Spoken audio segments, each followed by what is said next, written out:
No mai hoki mai, ki tēnei hui o te kaunihera o ngā roto o Rotorua. Welcome back everybody. This is our last council meeting of the year and great to have you all here. I also welcome members of the public and our media who are present, and just a reminder that this is being live streamed. So please make sure your mobile phones are turned off and we will have, or on silent, and we will have a morning break about 11 a.m. So to start us off with the opening karakia, I'd like to invite Councillor Barker. Thank you, Worship. E hei o tātou. Tūtawa mai runga, tūtawa mai raro, tūtawa mai rautou, tūtawa mai waho. Ki tau ai te Māori tū, te Māori ora, ki te katoa, haumie, huie, tāe, kie. Ngā mihi nui ki a koe, Councillor Barker. I now call for any apologies. We don't have any. So we'll move on. Any declarations of interest today? Thank you, Your Worship. Just to clarify, just one item in confidential that I'll raise when we head into confidential, a potential perceived conflict of interest. Thank you. Thank you, Councillor Wang, and we'll deal with that then. So we've noted that, and we now move into any minor matters. Did just want to note that I'm tabling the letter that I sent to Minister Chris Pink from myself and co-signed by the Chair of Bay Plenty Regional Council, Mate Moana McDonald. I'll come to you very soon. So that letter is attached in your Stella. And did just want to note that this was to do with the significant issue that we found ourselves in with the lakeweed on the Rotorua lakefront. Although this is not necessarily Rotorua Lakes Council business, it is the responsibility of Bay Plenty Regional Council. Of course, we heard from many in our community that it was causing significant impact to us, both socially, economically and culturally too. So good news is that lakeweed is now cleared. But there is a follow-up meeting next week with Regional Council and the lakebed owners, Rotorua Lakes Trust, and we will continue to advocate for more equitable funding from government agencies to help deal with this. So just noting that that's there. Another minor matter, Councillor Patterson.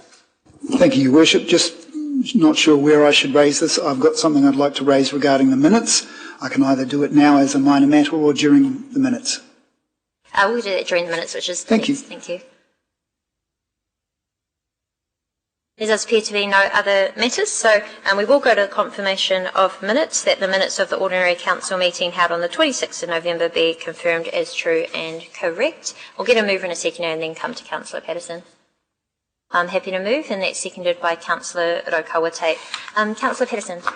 Thank you, Your Worship. Just on page 17 of the minutes, it lists as an action point regarding the appointment to Rotorua Lakes Council working groups for 25-28, this new triennium.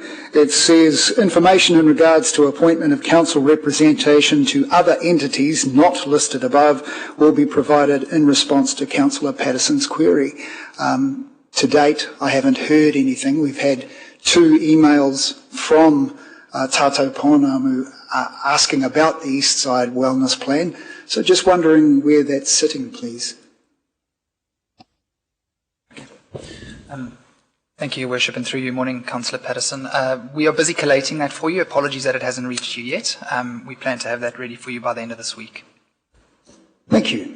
And did just want to note that there has been discussions in meeting. I know Rotorua Access Committee as well was another one that wasn't mentioned. But yeah, those discussions are ongoing, and do apologise that it was just because of the short duration between council meetings that hasn't yet come. Thank you. Any other corrections to the minutes? No, that's been moved and seconded. I'll put that to the vote. All those in favour, please say aye. Thank you. We now go to public forum, and we do have one member of the public that will be speaking today. I'd like to invite Tracy McLeod up to the presenter's desk, and she will be talking today about funding report. So Tracy, you do have 5 minutes, and we'll leave it up to you. Thank you. Thank you. Since October last year, an investigation was undertaken into Rotorua Lakeside sewerage schemes. I am here today to submit a funding investigation report for the Rotorua Lakes Program, Sewerage Schemes, Capital Projects and Infrastructure to the Rotorua Lakes Council. The objectives were to highlight the remarkably high number of commonalities that warrant more thorough added scrutiny and investigation, to highlight the fundings from a review of annual reports and researched funding, to determine if there were issues of transparency and accountability from between the New Zealand Government, Rotorua Lakes Council and Bay of Plenty Regional Council. The review commenced with annual reports from 2008 to 2024 for the Rotorua Lakes Strategy Group, progressing to the Rotorua Lakes Council 2003 to 2025 annual reports, the 2024 annual report and long-term plan for Bay of Plenty Regional Council, and annual reports from Te Arawa Lakes Trust, Pukeroa Uruawhata Trust and various Ngāti Whakāui trusts. A Local Government Official Information and Meetings Act request response on the 15th of November 2024 outlined the costs of the Priority Lakes sewerage schemes as being $98 million, with the cost of the Lake Rotoiti sewerage scheme as being $67.2 million, according to Rotorua Lakes Council, once a later $0.2 million was added. In the Rotorua Lakes Strategy Group annual reports, the Lake Rotoiti sewerage scheme only totalled $33.754 million, which conflicted with Rotorua Lakes Council's reported cost of $67.2 million. From research and various sources, it was determined the sewerage schemes cost $78 million in round figures, with $15 million of funding deducted, reducing the net cost to $63 million, $62.891 million to be exact. Coincidentally, in 2024, Bay of Plenty Regional Council's rates revenue of $191 million, less Rotorua Lakes Council's $128 million rates revenue, was also $63 million. Throughout the investigation, it became evident that suspicious patterns encompassed prime numbers, multiplication formulas, duplicated entries, inflated expenses, discrepancies and anomalies. For the Rotorua Lakes Strategy Group, a profit and loss had been created from the annual reports and funding deed, culminating in a $334.136 million surplus or profit. This is coincidentally identical to $300 million of target sewerage rates from 2004 to 2025 and the $34.136 million balance of the Rotorua Lakes program as at the beginning of 2025. The expenditure was $214 million, yet the 2008 Rotorua Lakes program was only $144 million, resulting in excess expenditure of $70 million. The program was then increased to $154 million this year, reducing the excess expenditure to $60 million. Add the $3 million of government funding not included in the totals, and we have $63 million again, the same cost as the net cost of the sewerage schemes. When researching the funding for the sewerage schemes, it was firstly calculated that $468 million has been committed in funding for the sewerage schemes from government, councils and lakeside ratepayers.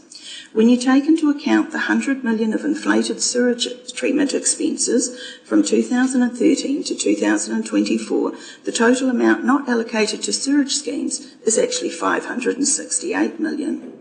That $568 million is also identical to $568 million of government funding for the Rotorua District, $568 million of Te Arawa Lakes Trust and various Ngāti Whakāui Trust assets, including the increase of Pukeroa Uruawhata Trust since 2015, and government funding for Wairiki Hot Springs and Spa, Manawa Gardens and the Te Arawa Lakes Trust. $568 million is also the Bay of Plenty Regional Council Annual Report and Long-Term Plan, Rotorua Te Arawa Lakes Program and Bay of Plenty River Schemes. The total of the four-way partnership is $2.272 billion. Rotorua Lakes Council 2025 replacement infrastructure valuation of assets is $2.339 billion, and when you deduct the $63 million net costs of the sewerage schemes as previously itemised and the $4 million Ministry of Health subsidy for West Rotoiti, which is the same as the $67 million Lake Rotoiti scheme, it is identical to four amounts of $568 million, totalling $2.272 billion. These coincidences haven't happened by accident. I'm not a qualified accountant, so a small group from the Lake Tarawera community enlisted the services of management accountant Diane George, who has diligently audited some of the workings from the annual reports and undertaken a review of the findings contained in the funding investigation report. 5 minutes is a short time to summarise the report's contents. However, I hope that the detailed report will make interesting reading. The Lake Tarawera community and myself would appreciate a response from Rotorua Lakes Council, Bay of Plenty Regional Council and the Government to the funding investigation report presented here today, with an explanation as to why the $468 million, or technically $568 million of committed sewerage funding, has not been allocated to the Rotorua Lakeside sewerage schemes. Thank you, Tracy. And nice see you've got some documents. Thank you. We'll get those distributed to all of the councillors. Yeah. Okay. Thank you very much. We will just for councillors as well. I know there's a lot of figures in there. You got through just over 5 minutes as fast as you could. I appreciate that. But we will get a response sent to councillors as well. Thank you. Point of clarification, Madam Chair? Yes. Did we have some other members of the public who wish to speak at the public forum today? And yes, we did. I gave you a phone call last night, but I will just ask Greg to respond. Thank you. Thank you, Worship, and through you, thank you. Morning, Councillor Lee. Yes, we had two other requests to speak at this public forum relating to the night market, which is a matter that is on today's agenda, and given that you as councillors adopted standing orders at the last council meeting that stated that an item that is on the agenda cannot be spoken to through a public forum, they were declined for that reason, but offered an opportunity to speak at a future council meeting if they would like to. Did we make an amendment to the standing orders that excluded the public from speaking on issues on the agenda? Is this common with other councils? Thank you, Councillor. No, you adopted what I think, off the top of my head, the LGNZ template. So that is quite standard across the country, and the wording is quite clear in there around the agenda and items not on the agenda. That's not my recollection, actually. But anyway, thank you. Thank you for that response, Greg. And Councillor Lee, I did give you a phone call last night to offer you the opportunity to remove your notice of motion to allow the members of the public to be heard, but you wish to keep the notice of motion on. So we hope that those members of the public can either contact us through email, which we are always available, or at a future public forum. Councillor Rakawate? Thank you, Madam Chair. Just a point of clarification, please. What we've just heard from Ms McLeod, I think, which was a lot to take in, for me anyway, I might add. So I think the request was the response from Bay of Plenty Regional Council ourselves, I think, so we can only, obviously, at some stage talk about our response. At some stage, that's correct, isn't it? Yes. Thank you. And that we'll have an opportunity at some stage? Yes. Thank you. I just wouldn't like to think it's just going to, waft off into the ether. I'm sure it's not going to, but there was a substantial piece of work that's obviously been undertaken, and I've just hoped that we're going to be given some opportunity to look at it and discuss it at some stage. Thank you. And just for all councillors' understanding, there is a Rotorua Lakes strategy group, which consists of Rotorua Lakes Council, Bay of Plenty Regional Council, and Rotorua Lakes Trust. Thank you. Okay. Madam Chair, I have the standing orders in front of me from last time. There's no reference to items being on the agenda being excluded from public forums in these standing orders. Is this a change to the most recent LGNZ template or something? You have had that answered already, but I'll ask Greg to clarify. one more time. Thank you, Councillor Lee. The resolution from the last council meeting stated regarding public forums that Standing Order 15 be amended as per option B, attachment 6, to be held at council meetings only. And option B, attachment 6, states under the second line of point 15, public forums enable members of the public to bring items of their choice, not on the meeting's agenda, to the attention of the council. And then at 15.4, no resolutions. No debate or decisions can be made at the meeting on issues raised during the public forum. And given that there is already a decision to be made on the current agenda, both of those two clauses trigger that. So for the sake of clarity, is that an amendment that we made at the last council meeting, or is this the standard LGNZ standing orders? Councillor Lead, off the top of my head, I believe this is the LGNZ one, but this was the attachment that was in your agenda that you as a council have decided on. So I might be wrong whether that's the LGNZ template, but this is the one that you as a council have adopted. Thank you. Thank you very much for answering that. So we'll move on now. There were no public petitions, so we will take the notice of motion. This was distributed separately and is in your cellar. And this notice of motion is from Councillor Lee. And I'll just read out what it is. That Council instructs the Chief Executive to end the trial as soon as reasonably practical and return the night market to Tutanekai Street while the investigation continues. So what we need to do is there is already the mover, Councillor Lee. If there is a seconder, then I'll invite Councillor Lee to speak to the notice of motion before we put it to the vote. So I saw Councillor Patterson raise your hand first. Okay, that has been seconded. Councillor Lee, and you have 5 minutes to speak to it. Thank you, Your Worship. I was surprised during the election period that council staff made a decision to move the Courier Park market, given that we had left an instruction for an investigation to take place into a potential move. I was contacted by one of the stall holders about a month ago who advised me that not only was their turnover down around about 70%, but this person claimed to have spoken to many of the stall holders who had experienced a similar downturn. So for that reason, and I have spoken to one or two other councillors who have also spoken to stall holders and found similar. So that encouraged me to file a notice of motion to this effect. I also took the trouble to visit in person the retailers in Tutanekai Street, outside where the market takes place. And I have since spoken to most, if not, well, certainly not all, but the vast majority of stallholders at Courier Park Market. The feedback is overwhelming. Turnover is down in the range of 30 to 50% for the stallholders in the market. It's also been described as a ghost town in the CBD on a Thursday night, which of course it never used to be. So that's been meant that various retailers in Tutanekai Street are having to reduce staff or not even open at all on a Thursday evening.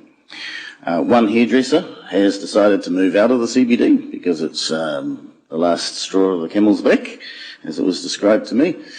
So this isn't rocket science. We have spoken to the people, and the results of the trial are manifestly obvious, in my view. It hasn't been a success. The market has been going since 2010, so that's 15 years. I've spoken to stallholders who have been at the market for the full 15 years, and they are distressed. They overwhelmingly would like to return to Tutanekai Street, and that doesn't mean that we won't hear from the council staff in due course, which is planning to report back to us in March. And I did have the opportunity of quizzing staff during the induction period as to what feedback they may have received so far, and the rather coy response that we got was the the response from the stallholders was, quotes, mixed. So there's little more that council could do to harm the market and to harm the CBD than this move. And so I would be asking my colleagues, on behalf of the stallholders and on behalf of the retailers affected in Tūtanakai Street, to bring an end to this trial and not draw this out unnecessarily. And let's get back to our knitting and focusing on revitalising the market, revitalising the CBD, which was always the intention for the market in the first place. Kura Park Market, even if it was successful and buoyant, still wouldn't be revitalising the CBD. So the whole purpose of the market is set aside by this move. So not only would I be grateful, the retailers in Tūtanakai Street and the stallholders would be most grateful to have the support of my colleagues to bring this trial to a swift end. Thank you, Your Worship. Thank you. As the Seconder, Councillor Patterson, was there anything you wish to add? Just that much of my conversations with people connected to that area have pretty much reflected what Councillor Lee had said. I go back to the original purpose of the night market, which was to bring vibrancy to the inner city. I'm not using that word CBD anymore. Inner city, the vibrancy for the inner city. At the moment, yeah, it's pretty dire. So I would love to see it return until we have the opportunity to look at the information, look at the data, hear from potential other interested parties about taking over the operation. I'm mindful of the cost to the ratepayers. That decision is not going to come to us until March, and between now and then there's a whole summer where the inner city on a Thursday night could be pumping. So I'd love to see it back. Thank you.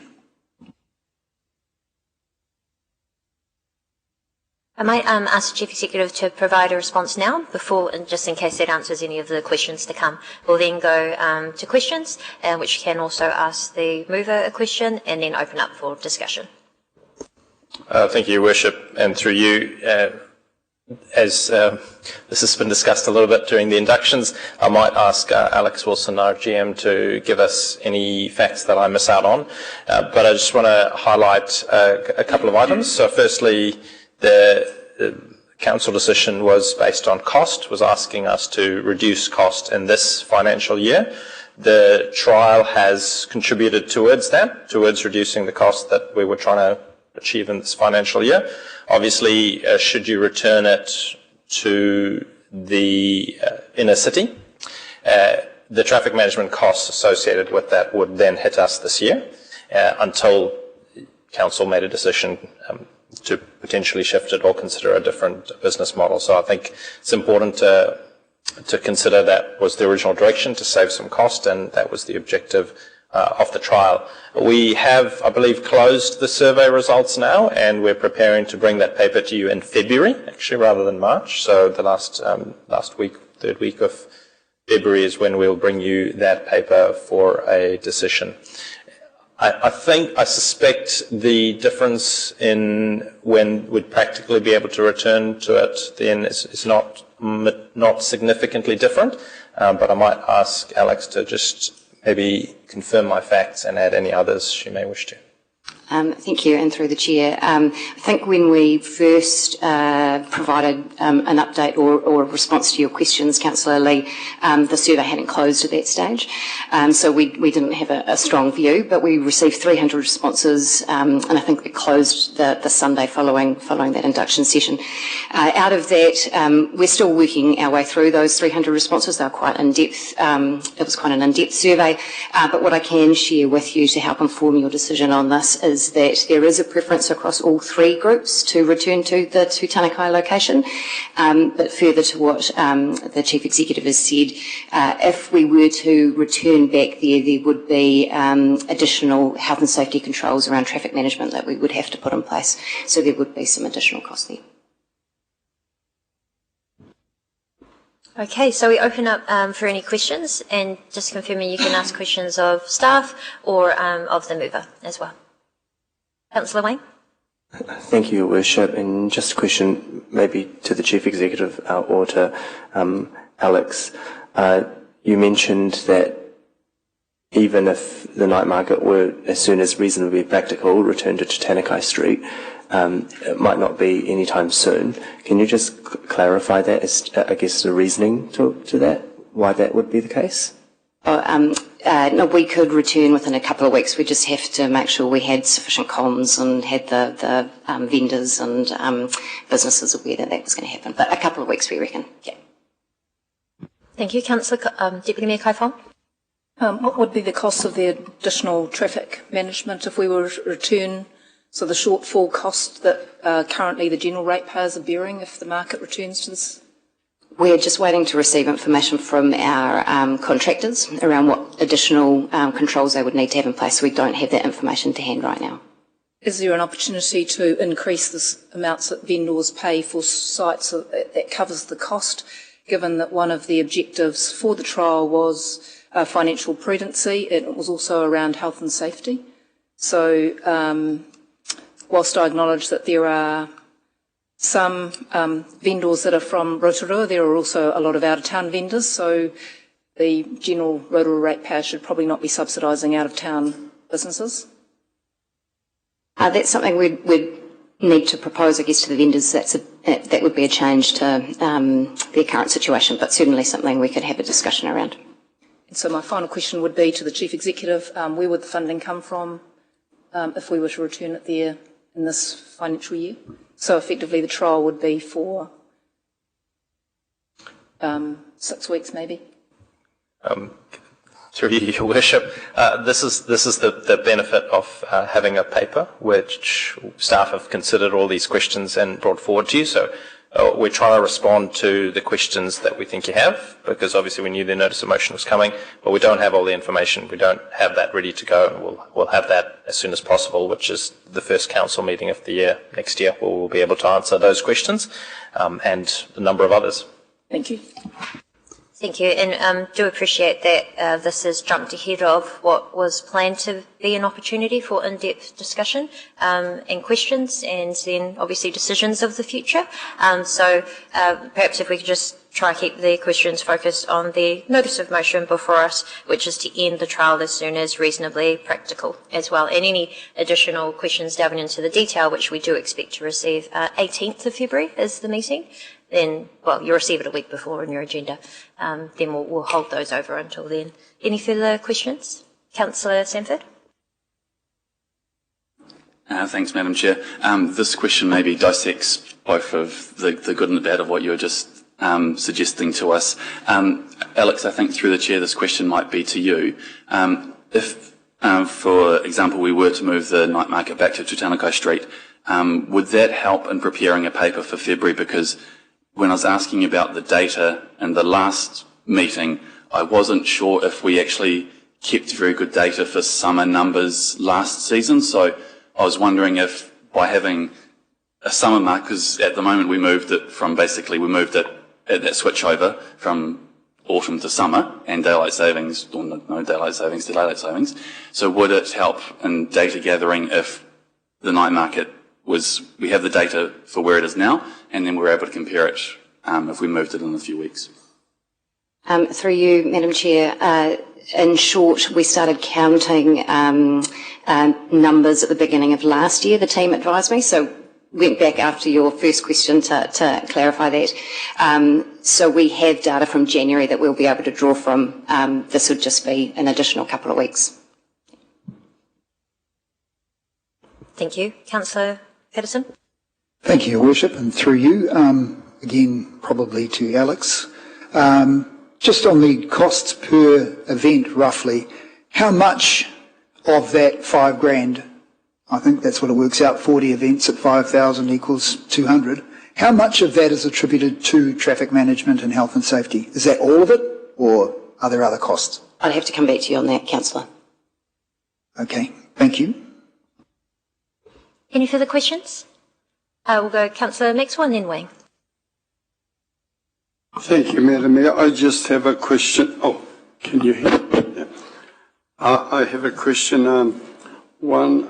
Deputy Mayor mentioned that there are outside vendors that are coming in. Can I ask, is it lawful that we say, are we allowed to do this? Mr. Keek, that it only be Rotorua vendors? Are we allowed to do that, or the law won't allow us?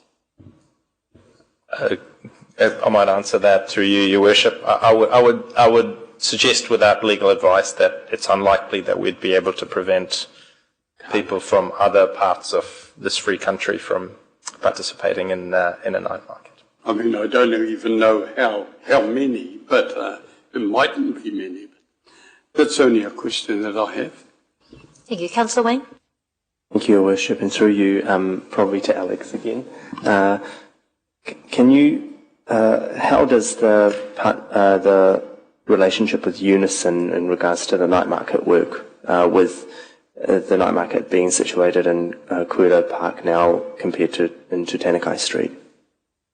Through you, Madam Chair, there's been no change to that relationship with Unison at this stage. Whatever the future decision is, there'll be another conversation to have with them. Thank you, Councillor. Thank you, Madam Chair.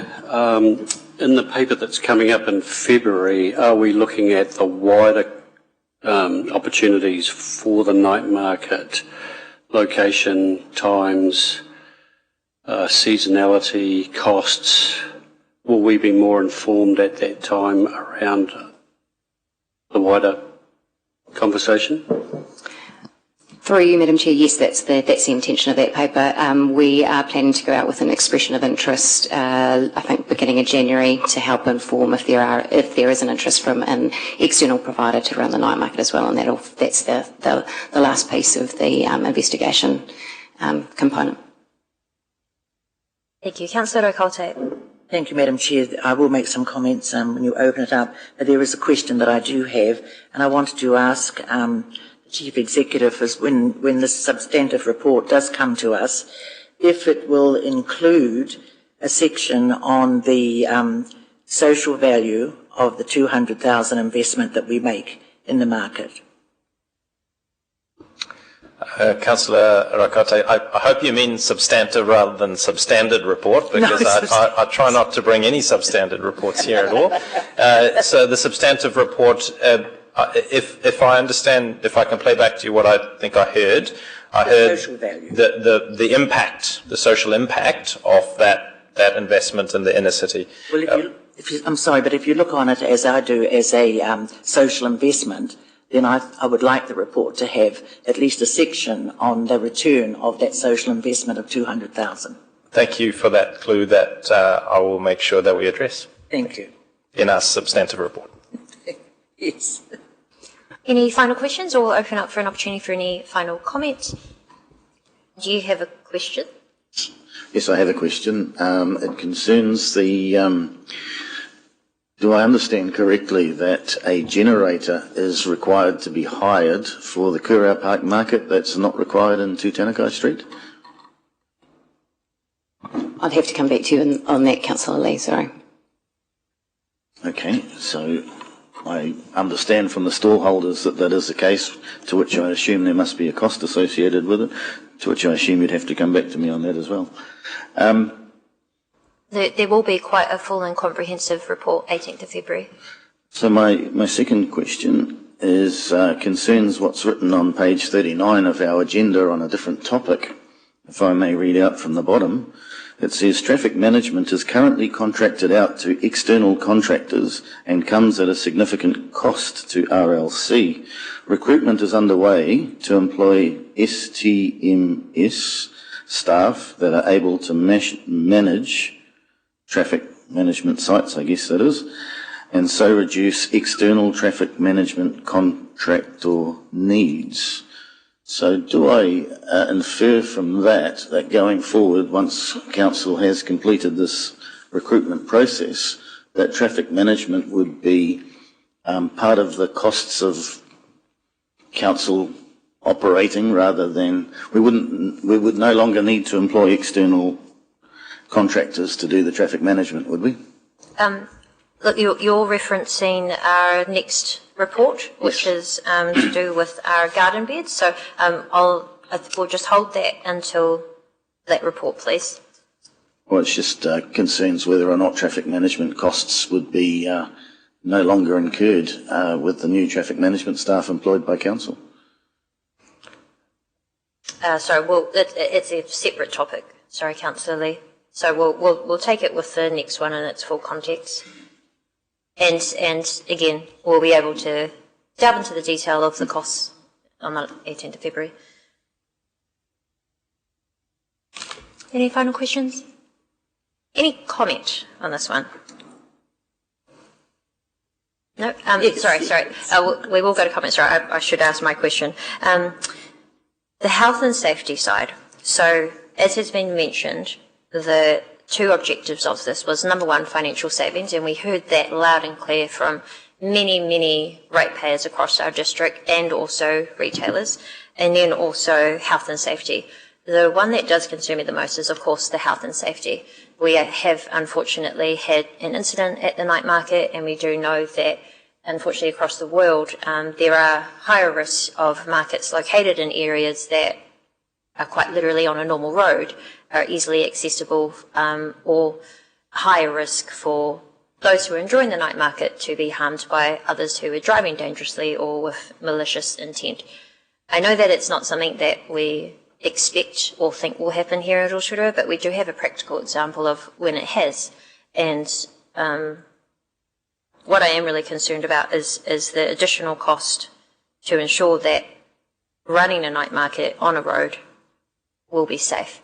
So probably a question to the Chief Executive just around the health and safety concerns and how significant or not that was in moving to a much safer location for those parking, those operating and those enjoying the night market.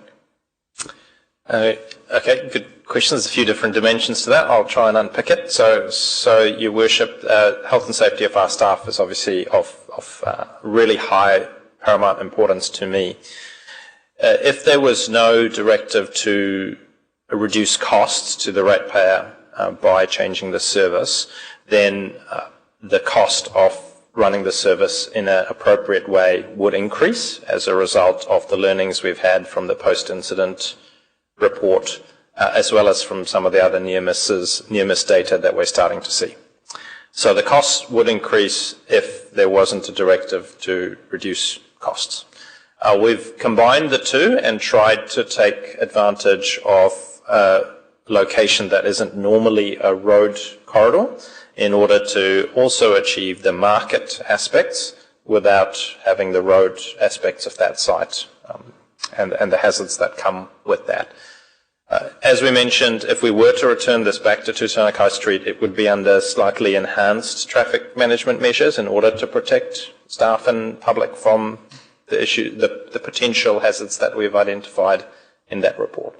And if we did that, obviously we'd have to figure out how that was funded, again, obviously from the general rate, or potentially recovered from stall holders. Again, all of those aspects will be in your paper on February the 18th. Thank you. And then just a final question for Councillor Lee with this notice of motion. We have heard very strongly from the government, who is also looking at capping what we can spend, but also essentially instructing councils to focus on the core services. Do you believe that a night market is a core service, understanding that the cost of moving it back would be more and continuing to operate in the future will be more? Thank you, Your Worship, for the question. I don't have an off the top of my head answer for whether or not it's core business. What I can say is, looking at page 42 of the today's agenda, which is going ahead in the agenda, it talks about traffic management, the costs thereof being more than halved by having in-house traffic management staff. So I think we can say that in-house staff is certainly going to reduce the cost of the traffic management, and we're now getting it down towards something that's reasonable and manageable.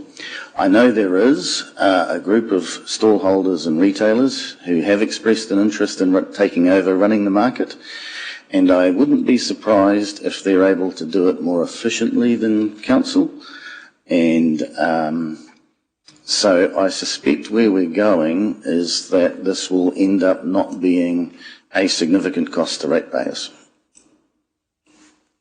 Thank you very much, Councillor Lee, and I know and hope that through the expressions of interest we do have people that are in our community, organisations such as Rotary, who run the fantastic Cuido night market, who potentially see the opportunity and potential in taking this over and continuing it as a community project. Because I am mindful that on the horizon for councils are not only a community that continuously asks us to save money, but also, of course, the government that will force us to save money. And unfortunately, night markets are, in my personal opinion, unlikely to make the cut of a core service of council. So we will open up for any comments now, and then I'll put that to the vote. So, Councillor Okawate. Thank you, Madam Chair. I'm actually pleased that Councillor Lee has brought this up, because people are talking. They're talking in our community, and they're saying what a foolish decision this was. What a foolish decision to move the night market. So I'm just telling you what I'm hearing all the time, I might add. And as has been said this morning, that originally it was set up to assist in the revitalisation of the CBD. Now, how are you going to do that if you're not going to invest? And so what we're talking about now is cutting costs. I see it as an investment. I see it as an investment for our community, for the CBD, for bringing families in. And many of the families that go to the night market are not necessarily the ones that you see eating in our restaurants. They're whānau, they go there, they meet other whānau, they sit quietly, they listen to the music. It's a happy place. And what we're saying now is, oh no, to cut costs, haere out you go to the market. And I suspect if it remains at Cuido Park, by April we won't have a market.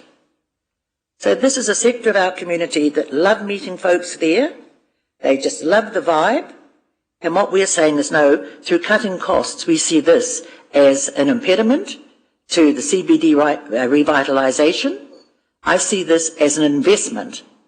And so when you start thinking always, and I appreciate that you have to look at reducing costs, I understand that. But this is, as I say, our people say to me, well, this is very foolish. And we lose credibility as councillors when we let a decision like this, come into being. So I just would like to see it move back ASAP. And health and safety is very important. We all know that. But for 15 years, it managed to be undertaken, the night market, with very little in the way of accidents or mishaps, and perhaps an education program could be undertaken. But I think for the people that go there, they love it, and what we're saying is, you don't matter anymore. And in my view, they certainly do. And this to me, this 200,000 is an investment in the revitalisation of the city, inner city. Thank you, Madam Chair. Thank you. Councillor Brown. Thank you, Madam Chair. I appreciate the comments of Councillor Okawate, and I think she's on the money. However, I do wonder, given it's 15 years at 200,000 of today's money, whether that $3 million that we've spent may have been spent in a different fashion to actually revitalise the inner city. Thank you, Councillor Patterson. And that's really what I'm looking for from staff in this fuller report. I do get the feeling from the community that the inner city is a better location, given we do have the safety concerns that would need to be mitigated. And if it is such a success, why wouldn't the stallholders pay for all of the costs rather than ratepayers?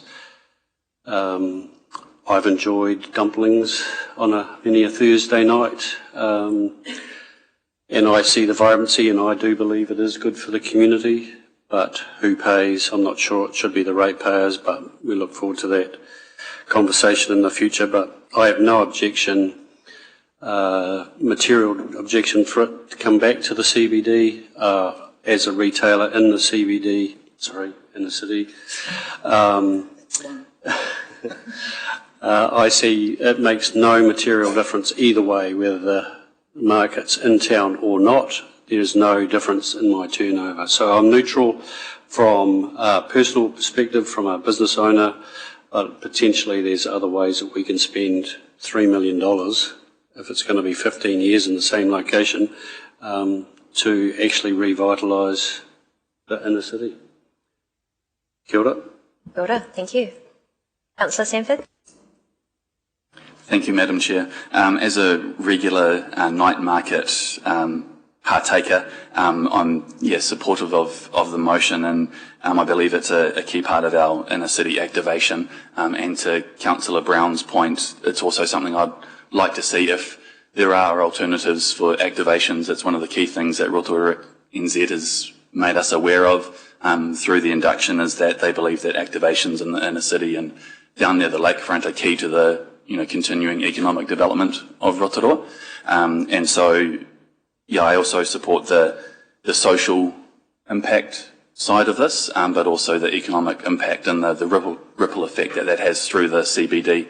Our CBD is, in my opinion, rather quiet, and so it's nice to see vibrancy there on at least one night of the week. And so, in my opinion, it's money well spent, because we're getting thousands of people there on a Thursday night where otherwise we wouldn't. And to me, it's a bit of a shame that it's in a park at a location that was a market for many years, that then got left because it wasn't a suitable site for a market, which is a much smaller market than the one that we now have there. Overall very supportive of the night market and having it in the inner city. Thank you. Councillor Wang. Thank you, Your Worship. I too support the motion brought forward by Councillor Lee. Not often we agree with each other, but but it's great that we can still work together on something that we both are quite passionate about. I think the night market, I support a lot of the comments that have already been made, but the night market is one piece of the puzzle. I don't think it is the saviour for the inner city, but it is one of the pieces, a major piece of the puzzle to help bring, as Councillor Sanford, Rokoa and Councillor Brown mentioned as well, the vibrancy and the activation that our inner city needs.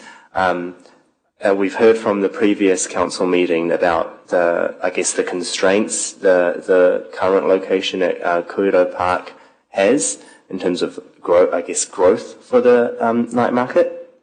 And I just wanted to say that, again, also as a avid visitor to the night market, especially on probably like a day like this, on a summer day, that you go down and just see how bustling it is, and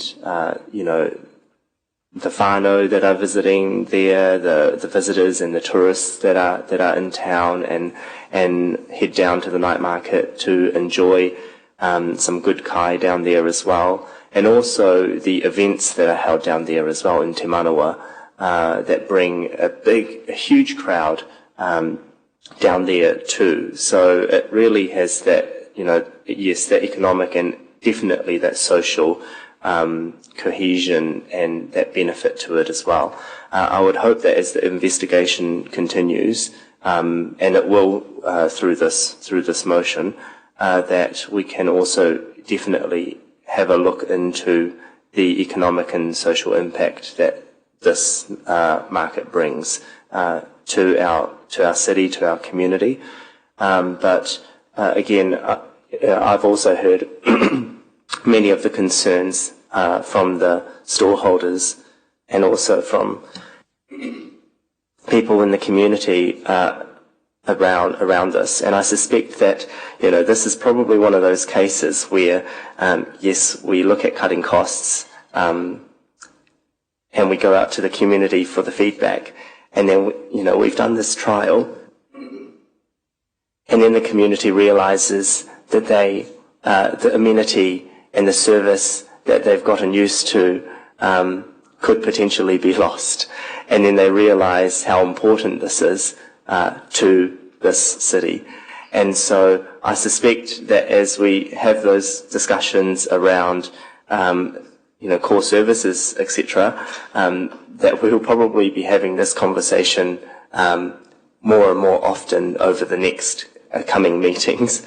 But for this one, as the reasonings I've given before and supporting the previous comments, we'll be supporting this motion to bring the night market back to Tatanakai Street, especially for this busy summer season. So thank you so much. Thank you. We'll go to Councillor Temera Benfell, and unless there's any other urgent... we'll go Temera Benfell, Barker, Patterson, and then we might wrap up there.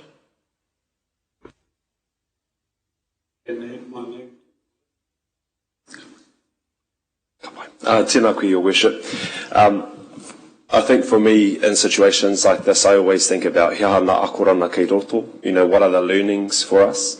Probably some of the learnings for us as councillors is that we must be precise, clear and direct in what we want to achieve moving forward. I know some of us weren't here in the previous forum, but I think probably a lack of clarity has created perhaps a space where we've left a lot up to interpretation, which isn't helpful for us and it isn't helpful for our CE either. So I think probably a learning for us for this and to support my colleagues' sentiments as well. I'm an avid patron of the night markets as well.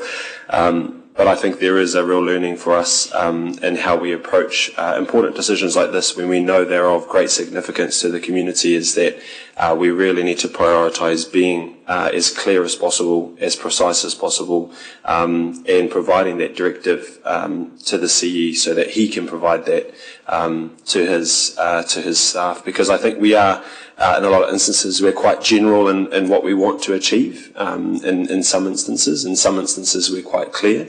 But I think coming back around to this conversation now some months later, that's probably perhaps a major learning for us moving forward, and how we direct and support our CEO to action things on our behalf. So that's all I wanted to make comment of as something for us to take forward for future decisions. Ngā mihi kia koe. Councillor Maxwell. Barker, then Maxwell. Thank you, Worship. Just wanted to thank Councillor Lee for bringing this forward. He's expressed some of the sentiments that he's heard from the night market. I am also supportive of a night market because it does add value to our district. I am also very clear that when we made the initial decision to investigate other options, that we were very clear about the intent to reduce costs to our ratepayers, because this is actually not an essential service that we're providing, I believe, in my personal opinion. And at the time we decided that we needed to investigate options that would provide our ratepayers with more certainty around reduced cost around this service that we're offering. So I think the CE took this direction as let's reduce cost, and that's what this option was aiming to do, I believe. You're right, in many respects I would take on board the comments from the community, and I respect those. It is also a large proportion of our community who are ratepayers who do not use the night market but also have to pay for it. And so when making decisions like this, we have to be mindful of the whole community. So that's also a consideration of mine, and when I'm making decisions on behalf of the ratepayers, I like to have as much information as possible, and so I'm looking forward to seeing that report, and I prefer to actually see the substantive report before I make any further decisions around any parts of the night market that there's substantial things we could do to improve and actually reduce cost as well. So there's a lot to unpack here, and I believe doing it on the fly like this possibly is not helpful. Even though I respect the value that it has for our community. So thank you. Thank you. Councillor Maxwell. Thank you, Madam Mayor. This has been a very good debate, one we've heard from the youngest councillor, and the newest. Councillor Patterson said this earlier in the pieces about vibrancy in the inner city. And it started to make me think even more. Actually, I'm going to blame the election for getting us out of the loop for 2 months, because we were in limbo for a long time while all this was happening, and people telling us that bring it back into the city. I've had some very good comments about why we should, but it's some want to make savings good, traffic management, but I heard if this works about bringing it back in-house, there's about a 50% saving, great. Otherwise, I didn't think it would cost, I thought the cost was pretty high to have this. Otherwise, if we want to move it out of the city, we'll move it to Nongata, Te Ngai, wherever. But deep down, the best place to lift up our own area is in Tūtanakai Street. So, yeah, thank you for the good debate on this. But the other one is I want to see more entertainment come back in there. The Multicultural Society brought the Filipinos in there, dancing the Indians and many others. It's going to add to our vibrancy. Kia ora. Thank you. Thank you. And finally, Councillor Patterson. Thank you, Your Worship. And I would like to echo Councillor Maxwell's comments about the entertainment. Driving into Rotorua from two of the entrance points, driving past our billboards that say, "What's on in Rotorua?" Empty. And now there's advertise your event signs. That's not a good sign for a city that used to be a concert and entertainment venue. On the 6th of December, Kawerau had their massive Christmas party. Whakatane, organised by, is having a block party. They're calling it a block party. Taupo's got concerts. Tauronga's got two. What have we got? The opportunity to move it back to the location in the inner city gives us the opportunity for at least that period while we make our deliberations to concentrate on having that as our showcase of fun in the inner city and bring music back into the inner city. We have the music in the Rotunda, which is lovely. I attended the one just recently on the Christmas parade day. That was wonderful. But that's hardly the night market, The night market is vibrant. Give our visitors something to enjoy. If we have really great entertainment there, it'll give them a reason to stay longer, spend more money. It makes it a fun addition to our inner city. We used to be a concert venue for all of the Bay of Plenty where they would come here. Now it seems we have to leave and go somewhere else. And that's a real disappointment to me. And it also sets a dangerous precedent. If we're ever thinking about having street festivals of any other kind, if we say we can't do this one, what's the justification for doing another one somewhere else? And maybe even expanding Eat Street closer to Arawa Street. If we wanted to do that because of traffic management issues, we might have to say no. It's too dangerous. But, I understand there are concerns of safety, but if someone wants to carry out a terrorist attack, just because we take away using a car as a weapon, doesn't mean they won't find another way to do it. So, I'm sorry, it is extreme. We don't need that in Rotorua. So in finishing, I'd say, let's bring the fun back. Let's bring our music, our people back into the inner city and trial it again for the summer. And then once we hear all the information, we can make a decision based on data.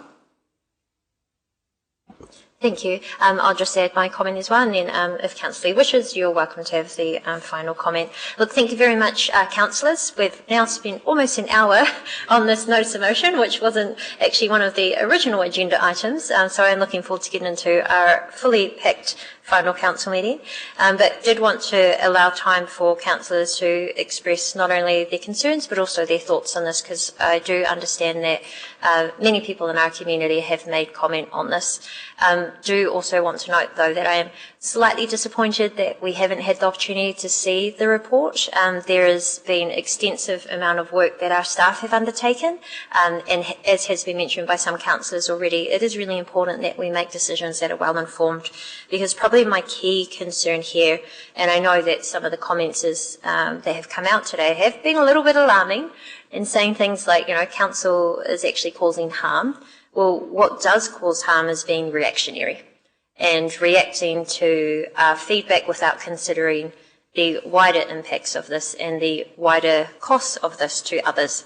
And so I do want to say that no one can criticise that this council is not investing enough, when this council very shortly will be investing $9.9 million into the inner city.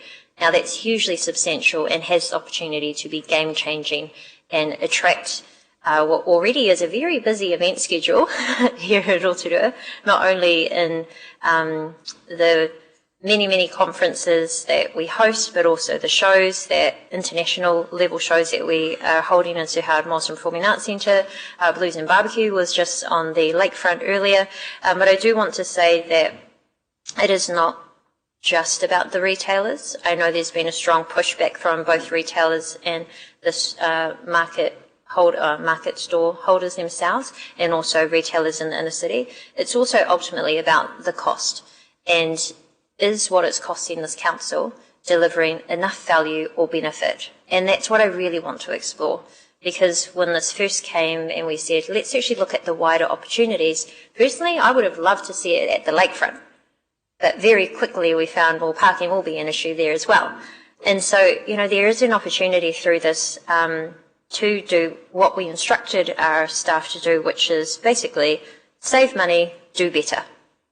And I still believe there is an opportunity to do that, to both save costs to our ratepayers at a time where they want us to focus on core service, and without a doubt, unfortunately, night markets will not be part of that, but also to do better, so that hopefully if somebody does take it on board, that they are able to do so being well informed, knowing what the potential locations are, what the cost of it is, and so it can continue to be successful for the next 15 years.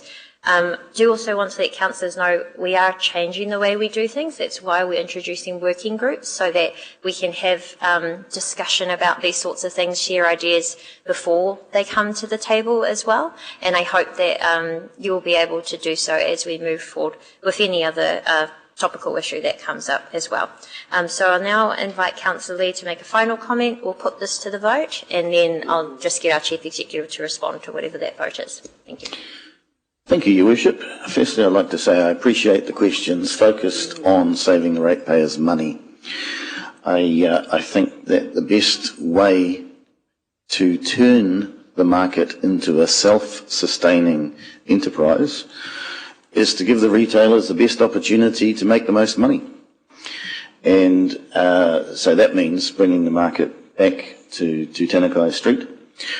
It's a bit late for questions, but I understand Council does employ a staff member to manage the market. That would come at part of the cost of the $200,000, I assume. It may be, if the stallholders and associated interested stakeholders end up taking over the market, that would be another place where they could look at saving money. The reason that their turnover is down as significantly as previously explained, according to the stallholders, is they're not getting the walk-up tourists. The tourists aren't wandering around town and finding Kuria Park Market. Previously, they wandered around town and they found the night market. It's also the same with the CBD workers like Councillor Brown and Councillor Sanford, who after work might go to the market and buy some dumplings or whatever.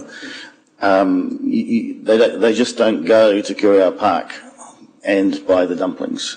And so that's the rationale that they have for why the numbers are down. But anyway, we've had lots of debate. The election period is over. The elected members are back, and let's do what we do best and make a decision in the best interests of the community. Thank you. So what I'll do is ask you to please raise your hand. So I'll read it one more time. That Council instructs the Chief Executive to end the trial as soon as reasonably practical and return the night market to Tutanekai Street while the investigation continues. That was moved by Councillor Lee, seconded by Councillor Patterson. All those in favour, please raise your hand. Any against? That is carried. So we will now... Oh, sorry, yes, I'll just let the Chief Executive respond to that vote. Okay. Thank you very much, councillors. Just on a slightly humorous angle, my daughter is in the audience, and I'm pretty sure she's going to report back today that Council instructed the Chief Executive to bring back the fun. So I'm not sure how that's going to go down. Look, my learning from this, and thank you to the councillors for pointing out, because I'm also on a learning journey to figure out what I've learned from this. And I think what I've heard is I do take directions to save costs very seriously, and maybe act on them too quickly. And maybe my learning from that is actions that save cost you want to make yourselves. And so rather than me taking on the initiative to perhaps do that more enthusiastically than I have in the past, I will be bringing those to this table to make, as you rightly should. So thank you for the direction. We will implement the changes as soon as practical. We'll just give you a notice via email how we're going to do that. And obviously when the substantive paper comes back, also give you an update on the questions that you've raised here today. Thank you. Thank you very much, Andrew. So we now move to page 28 of our agenda. This is our first staff report for the day. This is our Local Alcohol Policy 2025 amendment, and we will have Greg and also Kurt to overview this. Can I please have a mover and a seconder?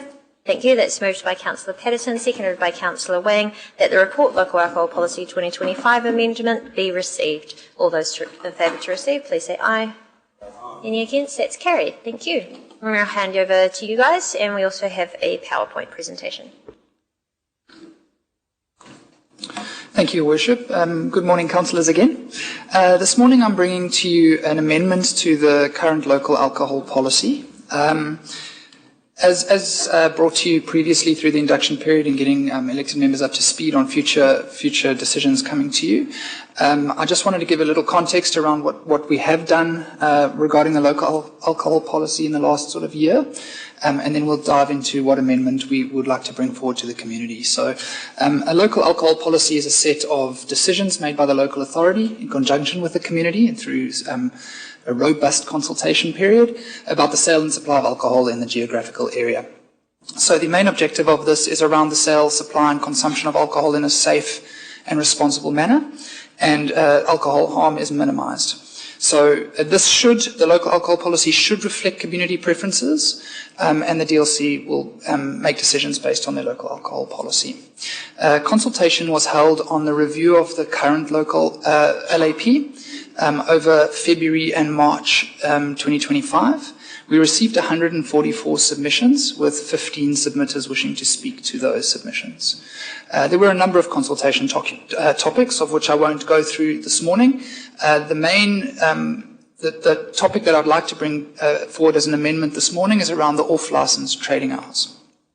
So a decision made by yourselves in the previous triennium, or by most of you in the previous triennium, was around the closing times of off-licences. And this was a reduction from 10:15 p.m. in the previous LAP to 9 p.m. What we currently have, though, is a little challenge around the implementation of that 9 p.m. closure.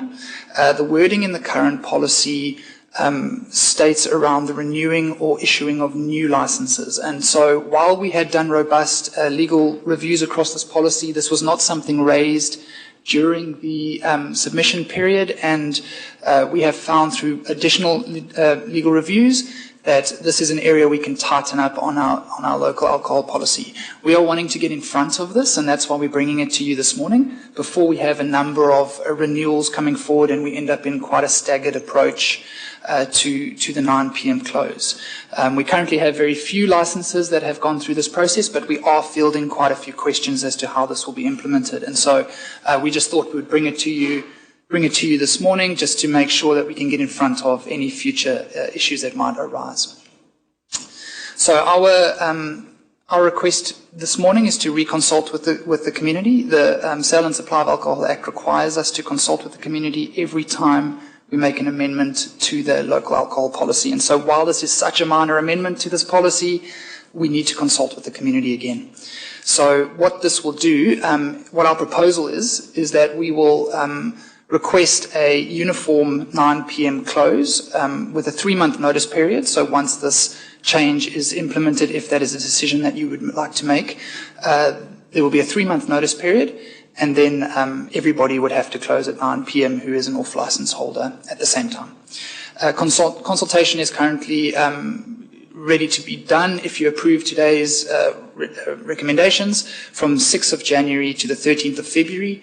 And this will be largely digital with direct targeted engagement to off-license holders, as well as everybody who had submitted on the previous LAP, and then as well as our statutory consultation partners as well. Sorry, I just wanted to note as well, this is not a consultation on the 9 p.m. close. That is a decision that you have already made as council. This is a consultation on how that is implemented. So I just wanted to make that clear. Thank you. Happy to take any questions. Thank you. A question from Councillor Timothy Benfell. Kia ora, Greg. Thank you for the report. In terms of consultation, have we engaged specifically with Te Tato o Te Arawa on their views and thoughts on the item? I'm just mindful under the Te Arawa vision, the health strategy is quite important, and alcohol harm is quite a big challenge in our community. So, have they had a say on the policy?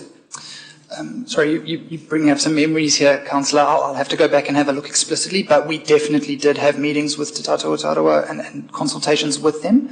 I would have to go back to their original submission to see what was in there.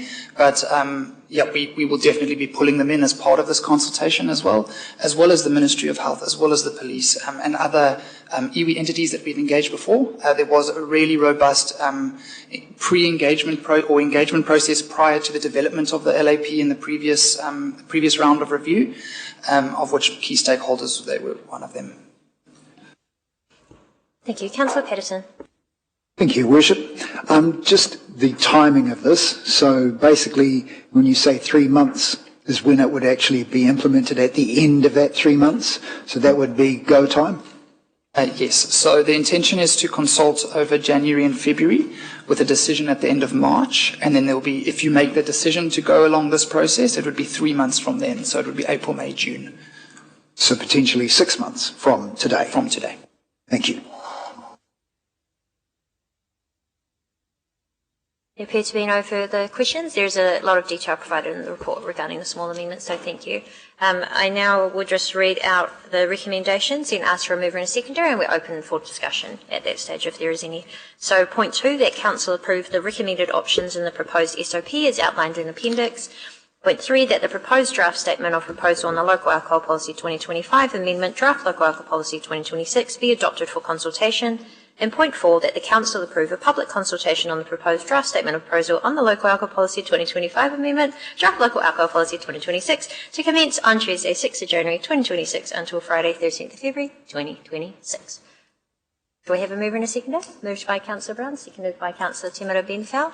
We are now open for any discussion. Councillor Brown. Thank you, Madam Chair. I think this is straightforward. We made the decision. I think it's the right thing to do. Just a matter of getting it done. Thank you. Any further comment? There appear to be none, and I thank the staff for raising the amendment, which is required. I think there have been some people wondering why stores were still open past 9 o'clock, and we look forward to hearing from people once again on this amendment. Thank you. I will now put that to the vote. Just ask for a show of hands again. Please, all those in favour, please raise your hand. Any against? That's carried. Thank you. We will move now to our next item on the agenda. So this is our draft parking policy, policy, bylaw and inner city parking reviews. Can I have a mover and a seconder to receive this, please? That's moved by Councillor Lee, seconded by the Deputy Mayor. All those in favour to receive, please say aye. Any against? That's carried. We have Kurt back, and also welcome JP to overview a presentation. Good morning, everyone. Obviously, councillors, you've seen some of these slides during our induction period or presentation, but also for those councillors who were in the last term of council will also understand some of the decisions that led into the current timeframes and track we have in place. So I'll move reasonably briskly through this just because it's really important for probably to get to your questions. Obviously, we've talked about this before, about parking as another piece of those important components to a successful CBD or downtown. And so it is really important that we also recognise there's a different users who require an effective parking space, whether that's workers or retail customers for business. So really important that we are really clear about there's multiple customers for our city. And really the key piece for us is to make sure we have a policy and framework in place that makes sure we've got parking availability for the right amount of time, the right price and the right location for people to use. Now, we've got a policy in principles that we adopted again back in, I think it was May, June, that continue to say, look, pricing is one of the mechanisms that we will use, not just time limited, and the enforcement is really critical for making sure that turnover and that availability is available. So we've left up the key point there, which is parking charges aren't about a revenue grab. It's about making sure we can successfully fund enforcement. Sometimes, because we're also managing the use and the occupation of those parks, that might lead to us potentially having a loss or potentially having a small gain in that revenue. But the intention is really just to cover our costs.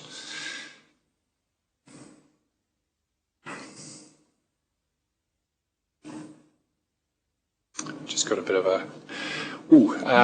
councillors, you'd probably just have to refer to your Stella just to see this in more detail.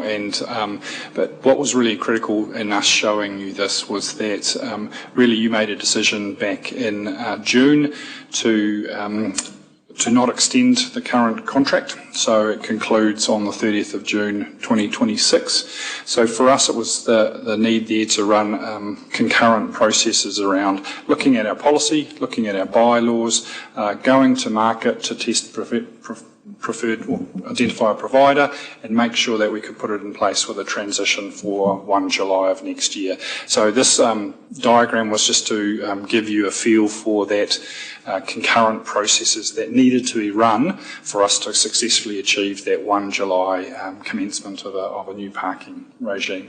I'll just let Kurt then just talk to the pieces which he has highlighted, which refer to the policy we're talking about today. Thank you and good morning. So yes, there's been a lot of work in the background to get to where we are today. Operationally, of course, both the bylaw and the policy are really important. They are giving us the steering wheel to steer parking in the right place for our inner city going forward. I guess just skipping forward to the second to last tab there, that's just talking about the amendments, hopefully you can see that have been drafted to give effect to our parking framework. Talking about the consultation that JP's just mentioned, and then moving forward into the crucial phase where we go from here into actually, if supported, looking to adopt the bylaw and policy out through to in March next year. And probably the next piece, again, Kamati, could you just click us through? So again, part of the consultation that wraps around the bylaw and the actual policy document is some of the detail that our community needs to see. I've certainly had the challenge back to us about how policy documents and our bylaw documents are extremely dry. And they are for a reason, and we've seen that before. We've just got to be very careful with our language around the policy and bylaws because they can be challenged. So they're very specifically written to be as simple as possible and clear as possible. What's really important for us, just like it was with the local alcohol policy and some of our amendments to some safety bylaws in the city, was that we have a really good communication plan around them. So that on our websites, through our Q&As and through offers to go go and talk directly to different groups. They get a chance to sort of see the whole picture and ask those questions why. So again, this is put up here about proposed layouts because it gives people the opportunity to invite us to come and talk to them, and we certainly intend to go back to Parkside and the Chamber of Commerce for some very specific engagement. But the bylaw and the policies are very specifically written for the purpose they're intended. One of the other things that we've showed you during that induction was again sort of, and one of the key points for discussion was around that balance of who pays. Obviously we have a funding policy in our long-term plan which talks about the users of parking pay for parking. Now that's certainly been applied to our retail customers in the CBD, but it has excluded long-stay workers within that discussion. So part of the policy change and the framework being proposed is to address, to a degree, that balance. Now, what that looks like will depend on the consultation and engagement, and also your decisions around providers. So again, this is the problem with us running or having to run concurrent processes. So the clarity of what that looks like is not there, but philosophically it's that attempt to just balance those two parties. So again, if we just dive into some more specifics and just briefly go through those, I'll just hand back to Kurt. Thanks, JP. So I guess starting with what's currently called our performance-based parking management practices, policy and guidelines, really where we've got to follows on from the principles that were already approved by the Council. We have also made sure as part of this process that we do have alignment with NZTA's national parking guidelines as well. And it directs Council's parking aims and decisions operationally, as I was talking about before. In context of the name at the start there, looking to simplify the document names, calling them what they actually are. Clarifying the wording to reflect advancements in tech. Now, it's been 7.5+ years now since we last looked at the tech that's available, so we're trying to line up the best we can here for improved usability for our customers. Clarifies the wording, supporting a mixture of free parking periods followed by paid parking for a maximum time limit. So that's crucially that centre or that central piece in our inner city or proposed inner city layout. Clarifying the hierarchy of users, JP just talked about them before. Of course, the policy does dictate, I guess, who is deemed most important. We've been very specific there to make sure that does include mention of workers and reserve users. Also updates around the parking layout map. So just a reminder, what you saw before is a proposed map that will ultimately be the product of where the policy and bylaw end. It's not actually part of the policy or the bylaw. The map that we're talking about in relation to our to the decisions today is actually the perimeter map. So what is the perimeter for the inner city? And a few minor amendments around grammar and flow and allowing for a more responsive future change by resolution. So that's essentially the splitting out of the documents so that Council can make future decisions more easily. The actual traffic bylaw, so that's the real aim around that is promoting the efficient use of roads and parking facilities for today's purposes. And it really contains the rules that give effect to our policy. It is the foundation for our enforcement. It is what we rely on to be when we need to be issuing infringements. It aligns with the advancements in the technology that I've just spoken about and with any changes to the proposed inner city layout. It also provides for incentives and areas with intended higher occupation levels. So that's when that's specifically around the worker parking areas and the potential to, I guess, reward people that are committing to staying longer in the areas where they really should be parking. Removes any out-of-date terminology. We had reference in there to pay and display machines and all sorts of things, harking back many previous years, and clarification on terms such as parking permits instead of coupons, which were the old-fashioned paper versions. Some more changes around grammar and word flow, and again, just allowing Council to make more responsive future changes by resolution.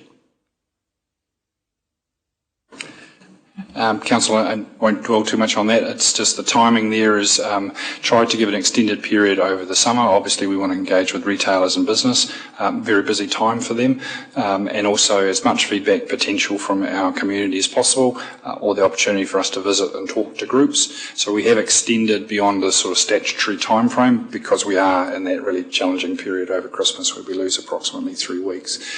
For us, this still makes it critically important that we get a policy signed off, because that gives us the chance to make sure that that concurrent piece of work where we finalise a contract or contractor or not, and transitional plans are in place to ensure whatever you choose to do and whatever we get back from the policy and consultation can be operationalised from 1 July.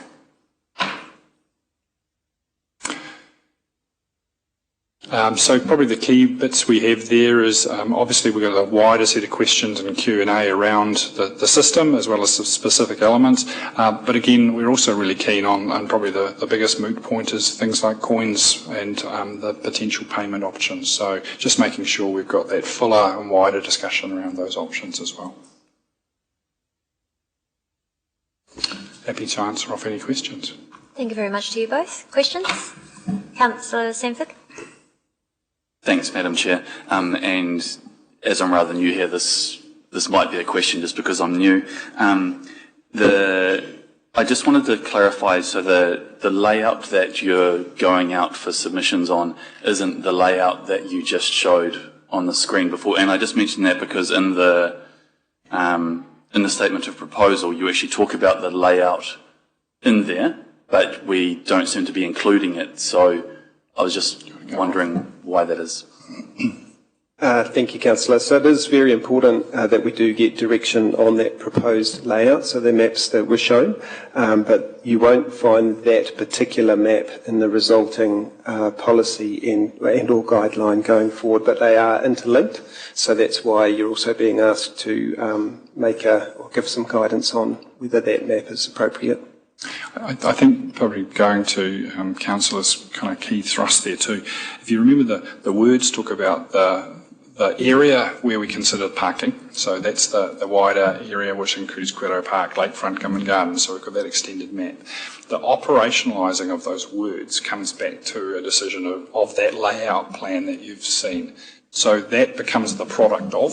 So it is an important piece to consult on, but we don't see that it's the right thing to do to lock that plan into the policy or the document, because we do have an adaptive approach. So whilst that is this is how we see giving effect to the policy and the program, over time that may change. So, or you may change the pricing, or you may change the area that's orange, or you may change the area that's green. So the policy does give us an adaptive approach to how we do it, so that if we lock the plan into the document, then we actually have to go through a process of properly amending it through a statement of proposal, as opposed to taking the principles and the guidelines from the policy and saying, hey, we've got an area that's got 80 or 90% occupancy, it's not working. How do we change the tools to get the outcomes we're trying to achieve? So it's an important complementary piece, because it actually demonstrates what people want to see, how it looks on the ground, and that will be part of the consultation, but it won't be locked inside the policy.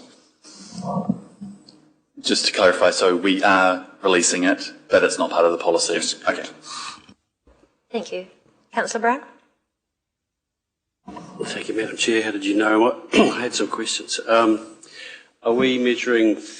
Oh, so sorry, I'll start with this. Are we pitching this as a trial, or is it once the consultation's made and we've made a decision, that's it, we're locked for 5 years? Councillor, and I was going to come to the trial discussion. It's a really good way of, and this is my kind of view, is the intention is we have a policy to achieve some outcomes. So the policy and the bylaw achieves those outcomes. The framework that we put on the street and we start using is always going to have to be adaptive. So you're absolutely correct. As we learn behaviours, and we've had some terrible experiences in the past, we're changing fees, had some significant changes in behaviour. that trialling and understanding of what areas fill up, how they fill up. If they don't fill up, then we're able to change over time, and that would be part of the review we expect to do with you. So whether that's a continuous review is probably my way of describing it better than saying it's a trial. A few more, if that's okay. Back in the day, and I've been around a little while, we used to measure foot traffic as a measure of success for council, I think. I remember, I think it was Mayor Hall was a proponent of increase in foot traffic. Is that something well, I know we don't do that currently, but is it something we could consider before and after a change to measure whether we've got it right? Or shall I start? Council, we've asked about that, and it's an interesting. We don't know if it actually shows what it's intended to show. So one of the things that we're talking about within the policy or in the framework that's being proposed is the offer of free parking for the first hour for an extended area. A policy like that may actually create a negative impact on foot traffic because people can go, well, I've got P60 available pretty much across the entire CBD, and if there's turnover, I will simply move my car. We'll have that sort of provincial view that I can, if I'm not able to go into town and park outside the shop I want to, I'll come back tomorrow and do it. So it's not necessarily a direct correlation. So the team saying, yes, we could do it. I just don't know if it will truly show the impact of those outcomes. So just adding to that, and I guess reflecting on the national parking guidance, so our current policy and the proposed changes do reflect using occupation levels as the trigger for certain changes, and then that's when you drop down into pricing, time limiting, etc. So that's one of the benefits of the technology is you're using a combination of unique plates that are seen every day, so the scan car and the wardens when they're circulating. That'll tell us what vehicles are where for the purposes of parking on any given day. And that also gives us a good indicator of certain, I guess, areas of town, and if there are sustained trends, whether we need to look at using the triggers in the policy to change the pricing structure or the time limits, etc., to make it cheaper or slightly more costly, depending on where that use is. And remembering, I guess, that both of those rely on trying to achieve sort of between 70 to 90% occupancy. And when you're in that 85% zone in most areas, that's where cities generally would like to be, with the exception of the worker parking areas where we are expecting that to be, I guess, more heavily populated on purpose. Thank you. Just a comment on that, Kurt, if I may. Occupancy doesn't necessarily mean more spend or more foot traffic, so we may not. I'm not sure one leads to the other necessarily. But just reflecting on what I just asked about, foot traffic isn't the only measure. We could use card spend today and measure those things, can't we? So what I'm leading at, it's not a handbrake on the CBD revitalisation. Did you want to speak to about the potential for Hinimaru parking development here, or is that not part of this?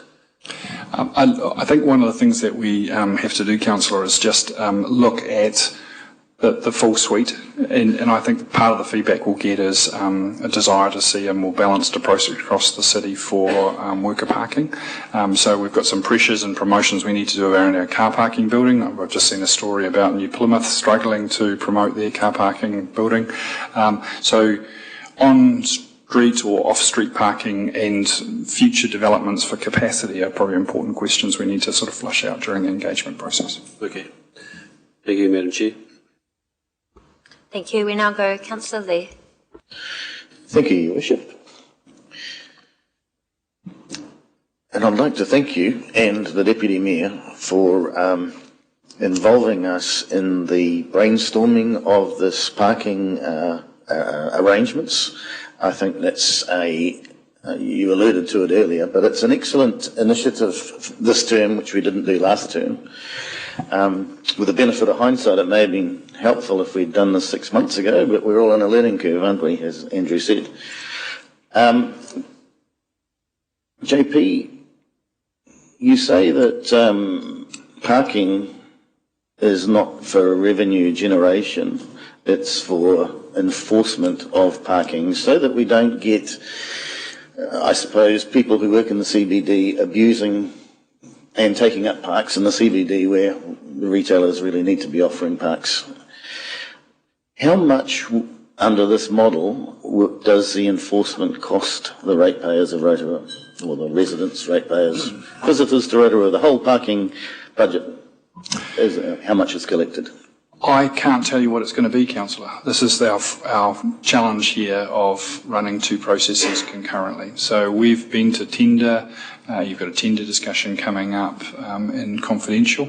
That's one piece of the puzzle, but it's based on a framework at this stage which is under consultation. So we don't know what the final answer would be. It does provide tools that make it easier to enforce. So I think that's probably something we will loop back on. So that's probably my first answer, Councillor. I think during our earlier discussions we threw around a figure of about $3 million. Can we just use that as a ballpark figure that we can work with? Yeah. Councillor, I think we're talking in the 2 to 2.5 million, probably 2.5 million for our different revenue. Right. Okay. 2 to 2.5 million. That's fine. Now,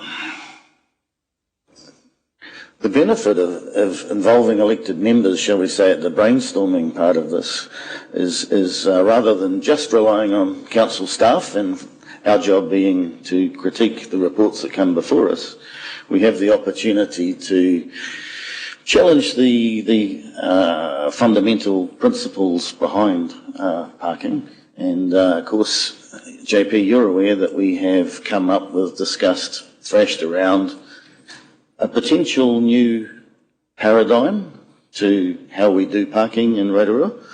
Would you be able to summarise for everybody's benefit what our discussions have covered, what we've come up with as an alternative to this arrangement?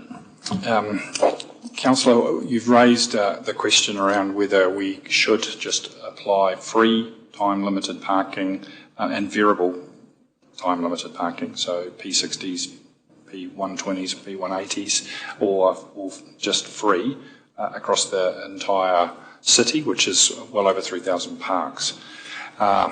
With the view then that the enforcement is the critical piece to maintain adherence to that. So as you have described, we don't get the consequences of workers parking on the main shopping street of Tutarankai, blocking shops and potential staff or car park turnover to enable retail. So that's the kind of the model. It doesn't exist any moderate-sized or provincial cities of our scale who follow the NZTA guidelines and have it framed, but it does appear in smaller towns, and we've had discussions about Taupo being an example where they see it as effective. So that is the alternative model that's been put on the table. I have couched the fact that that suddenly transfers the cost of enforcement to the ratepayer in some form, because we've then not got a user pays approach to parking, which is the charges on the street or permits pay for the service that exists there. So the only issue with that is that it opens up to a change to our funding policy and a different cost of service to our ratepayers in a different form. So I suppose what we did when we put up that timeline was to show that the council, and this is previous council, had looked at our original principles, which included the sort of the payment as the tool, and did not at that stage envisage a change in the funding policy. So you've challenged me to the mental gymnastics of saying, hey, this is a policy change, but actually we've got a fundamental funding policy and an LTP discussion that's on the table if we were to go down that route. Again, we have not had the time to really envisage how effective that could be managed, and our professional view would be that it comes with significant risks. significant risks, but also significant savings. So we, under this model, council wouldn't have to invest in parking machines. Is that right?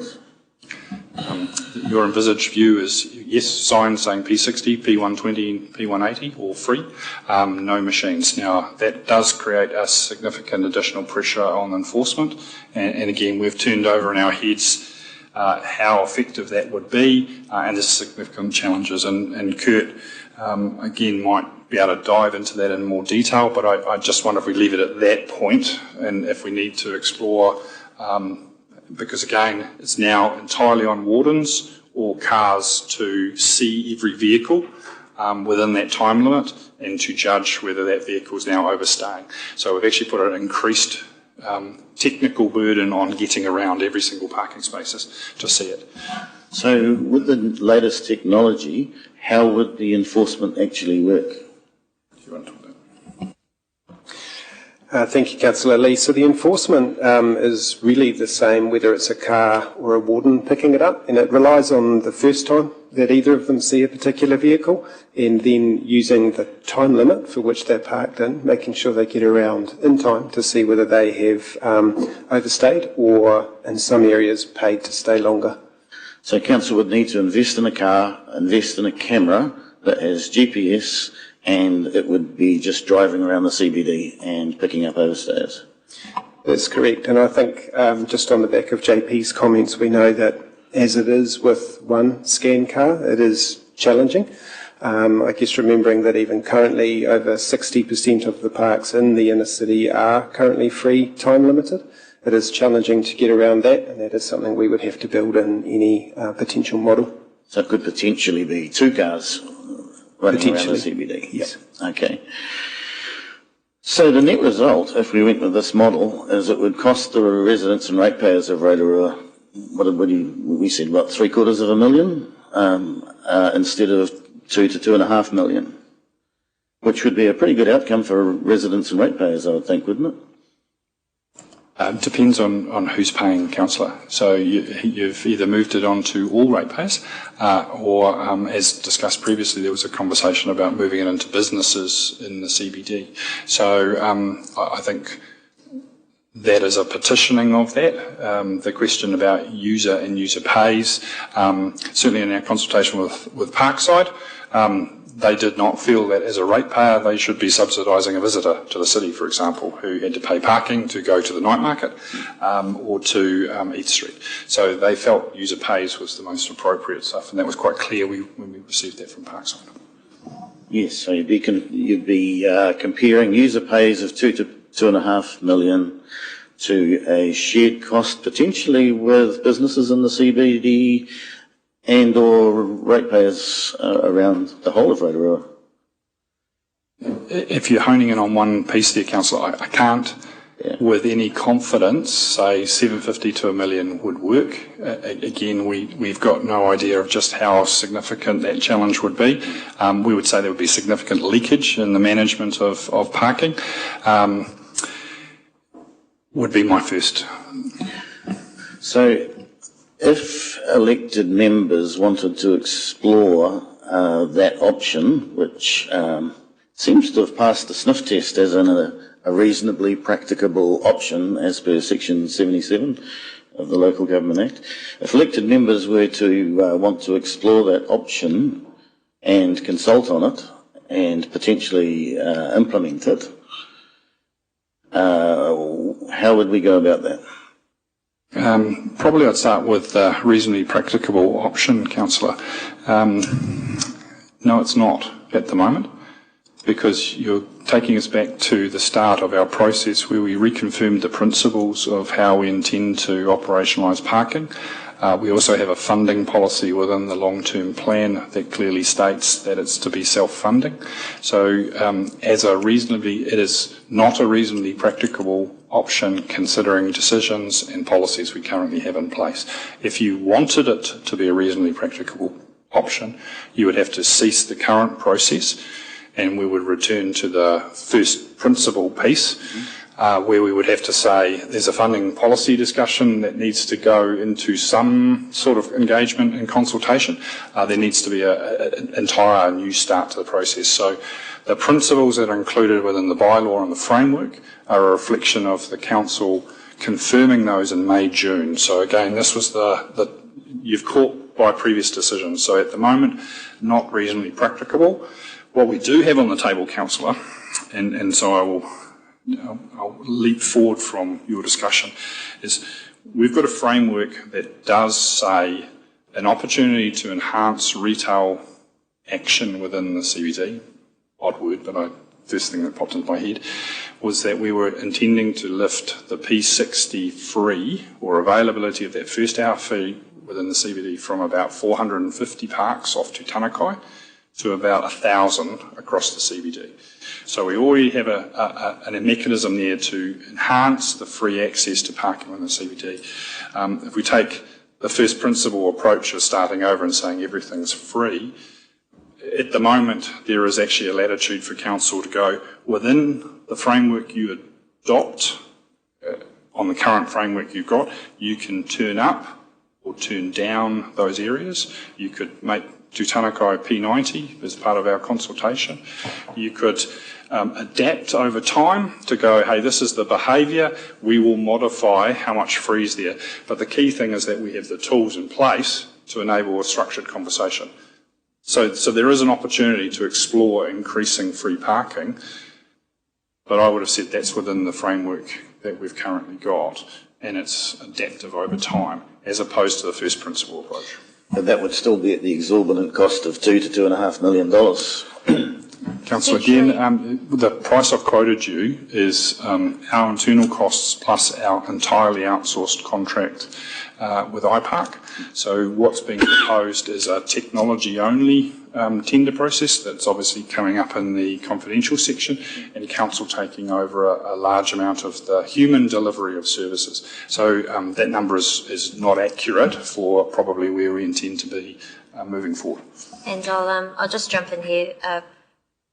And I appreciate that you've got a lot of questions on this. I know that we will talk about other things in the confidential section, but just a reminder that what we are looking at for this is the adoption of consultation that will then come back. So I think I've allowed enough questions on that, but we will move on. Could I just have one further question, just to finish it off, Your Worship? Thank you. So if we wanted to explore this other option, elected members would have to vote against the proposal that's on the table in front of us. Is that how we would go about this? I believe that's correct as the first step. Great. Thank you. And could I also, through you, Your Worship, I think JP's trying to helpfully answer on the fly how to unwind something that's been a number of months in the making. We would just need to go back and check the resolutions previously, whether you'd actually need a revocation majority as well. So please, it's not as simple as just voting down what's in front of you. Just want to caution all elected members on that. Thank you.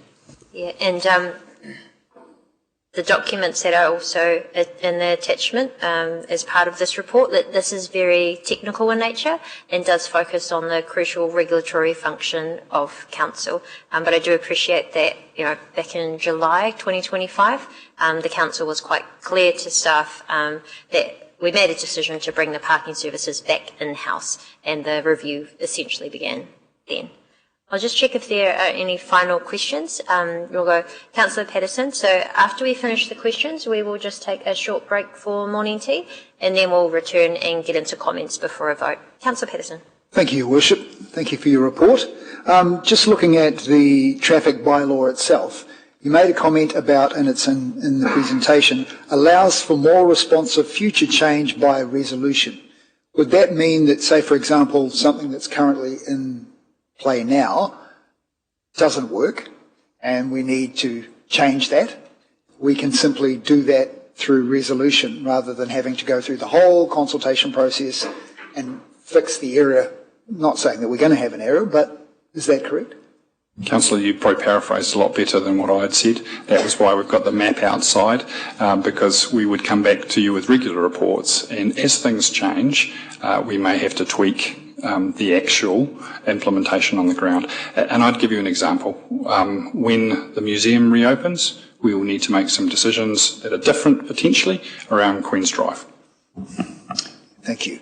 So, and just one more follow-on from that, that would also mean that if during the consultation period, people come back to us and say, hey, you know, I'm a pensioner over 75, I can't afford to come into town, I'm afraid of coming into town, all of these things, but if you made it free for me, if I applied for a permit, those are the kind of things we could react and do some research and say, you know what, maybe a parking permit for our older folks would be a good idea.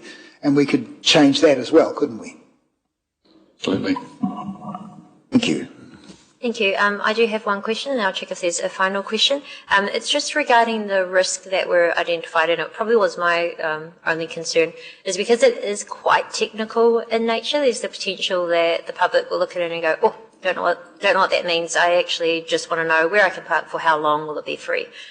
So just checking, it is identified in the risk that clear communication, early engagement and consultation with affected groups will help with that to support effective implementation. But I know that we're saying affected groups, and it may be a natural desire to consult with the retailers in town, but I just want to make sure that we have comms going out across all the council channels so that our general public, such as the ones who may have want disability parking, etc., actually have the opportunity to provide feedback, but are given the key messages from it, not the whole entire report, on actually what the substantive change or potential is.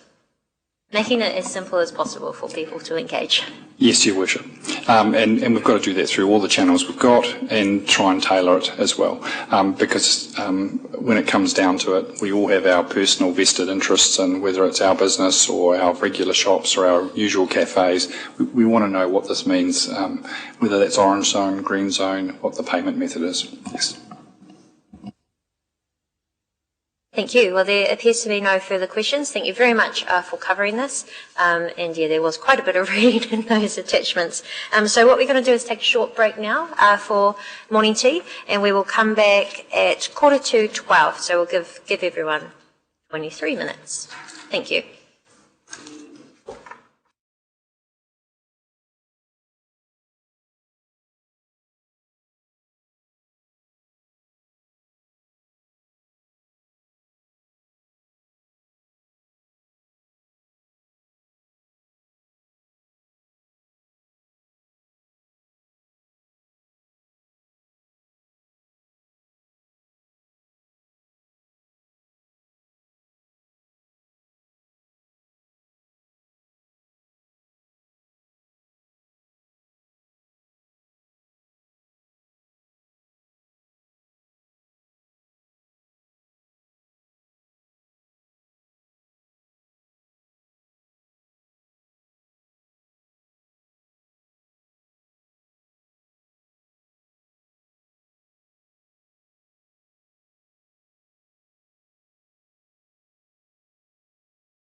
Katoa, no mai hoki mai ki tēnei hui o te kaunihira o ngā roto o Rotorua. Welcome back everybody, thank you for that short break. I hope that we can go full send now and be finished at a reasonable time. So we have just finished the questions on our draft parking policy bylaw and inner city parking reviews. What I'll do now is I'll just read out what we have before us, then I'll ask for a mover and a seconder, and then we'll open up if there's any discussion before I put this to the vote.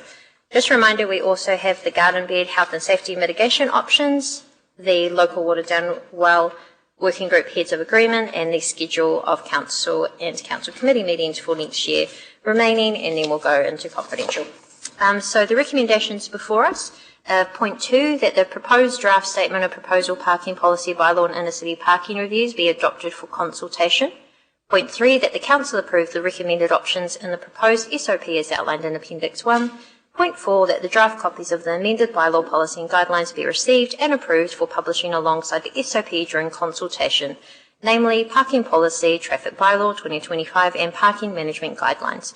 Point 5, that the council approve public consultation on the proposed draft statement of proposal parking policy bylaw and inner city parking reviews to commence on Monday 15th of December 2025 until Friday 13th of February 2026 via a special consultative procedure. Do we have a mover and a seconder? That's moved by Deputy Mayor, seconded by Councillor Sanford, and we are now open for any discussion. Did you wish to start, Deputy Mayor? I think this is fairly self-explanatory. This is just a consultation process, so really just inviting submissions from the public on that. We've tried to make this as simple as possible. I know Councillor Lee has raised an issue where we had a blue sky discussion, so thank you for raising that, but this was a proposal that you had put forward, Councillor Lee, at a very late stage. It hasn't been, it doesn't take into account the principles and decisions that we'd previously made. I think this gives us a real opportunity to gather the feedback from the community, and the staff put a lot of work into taking on board the feedback that had previously been provided through the council meetings and the other meetings that we've had. So it would be good just to undertake the review and seek community feedback, and there will be future council decisions to be made in the new year once we have some further information as well. So this probably doesn't need any further discussion at this stage. Thank you. Any further comments? Councillor Lee, followed by Councillor Okote. Thank you, Your Worship, and as I said previously, Deputy Mayor, that this blue sky opportunity was helpful. Probably happened 6 months too late. So you say it was put forward at a late stage, but we didn't really have an opportunity to put it forward any earlier. I think saving the ratepayers, taking them down from what's going to cost them $2 to $2.5 million by paying as you go versus $750,000, paying for that enforcement through a rating mechanism is worth exploring. I think it is a reasonably practicable option. That being the case, I am going to not support this particular motion in the hope that this will give us an opportunity to go back to first principles and reconsider and open up other reasonably practical options to the public to consult on. I think, as I understand it, that does pose problems for the implementation at the time that the iPark contract runs out in June. But I don't anticipate such problems to be insurmountable. There are potential options of doing a long-term plan amendment. I think council staff will be able to work on an interim arrangement if necessary. And those are the sorts of things that we could explore if we decline this particular motion. I think that would be quite a novel, revolutionary approach to parking. The net result is that people would be able to visit the CBD without having to worry about parking, just like they can at the mall. So there would be not the cost impediment of parking in town, and there wouldn't be the hassle factor impediment of parking in town.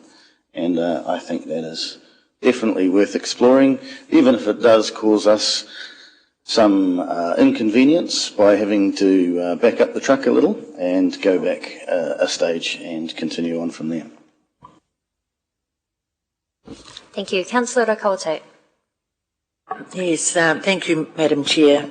In the Green Room, I was just saying that, you know, when you start looking backwards and perhaps the opportunity either wasn't taken or wasn't well enough explored or whatever, we run into a real issue of getting papers, and then we start to say, well, you know, can we do something different now?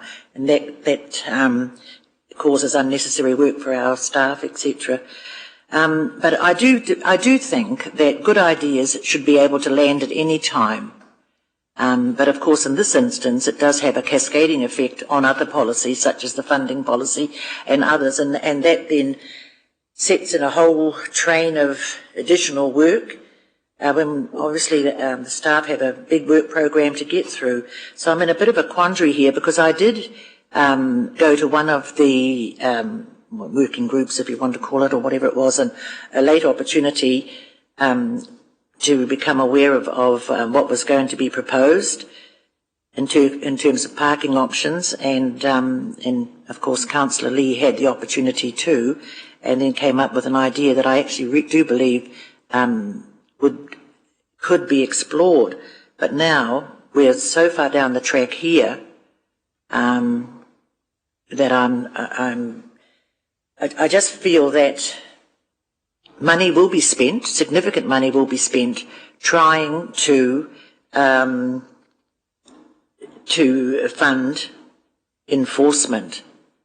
And what I always try to think about is, how can we reduce the necessity or the opportunity for people to flaunt the parking rules, and thereby that would also then reduce the enforcement costs as well. And I think what Councillor Lee was proposing was one of those, was a very, very good option then to reduce those enforcement costs. So that's why I say, from what I hear you saying, Your Worship, is that this is where we've landed here with these recommendations, and this is what needs to be voted on, to the exclusion of any bright idea that might be landing today. Thank you. Thank you.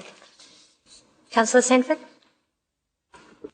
Thank you, Madam Chair. And I'm not really making comments on the proposal here, but more to Councillor Lee's remarks, so I hope that's okay, and stop me if it's not.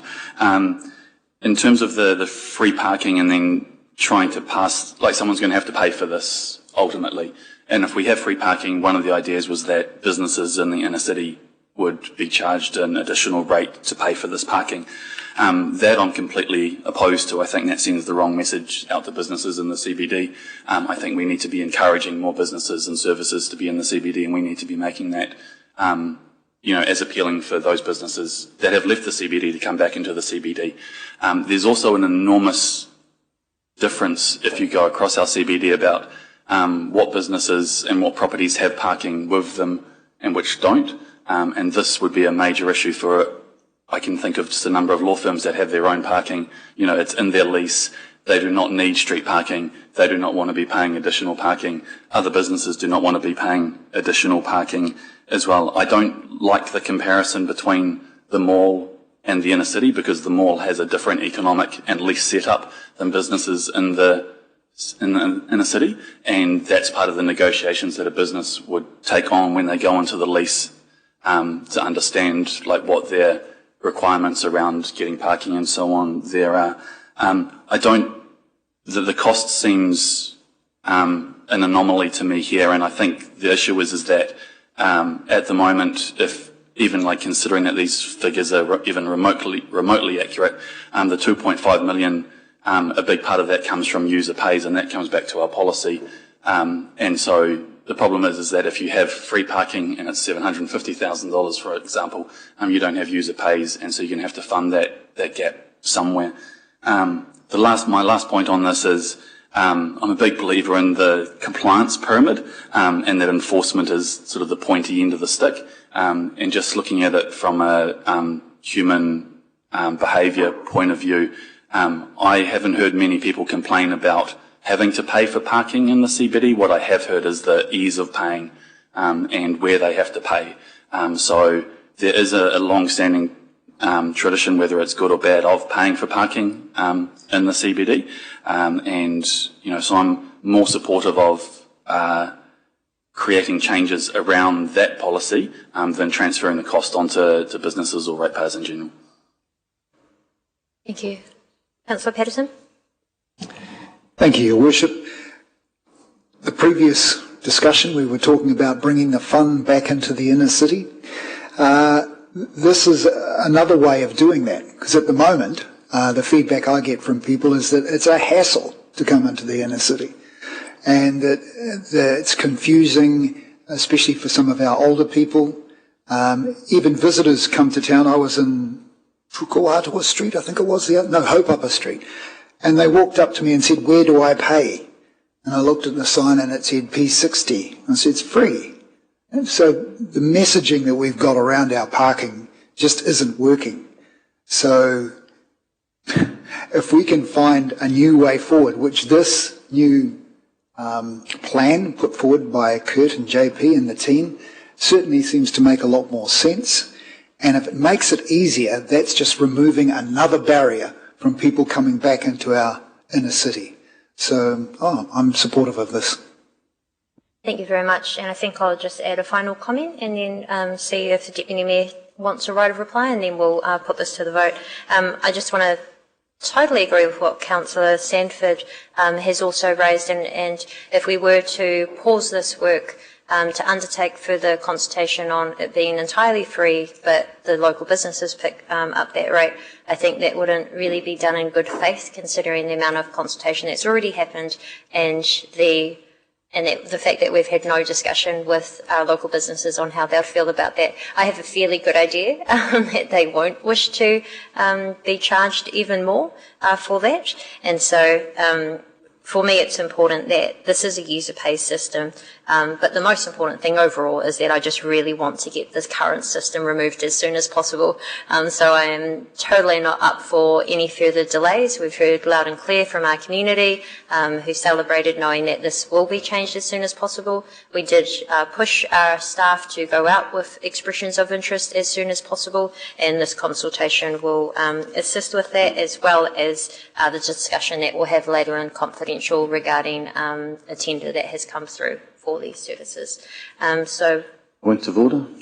What's your point of order? Just to clarify, really, it's clarification. My suggestion wasn't just that what's your CBD. Point of... It's a point of clarification. That's not a point of well, it's order. a misrepresentation, if you want to call it that.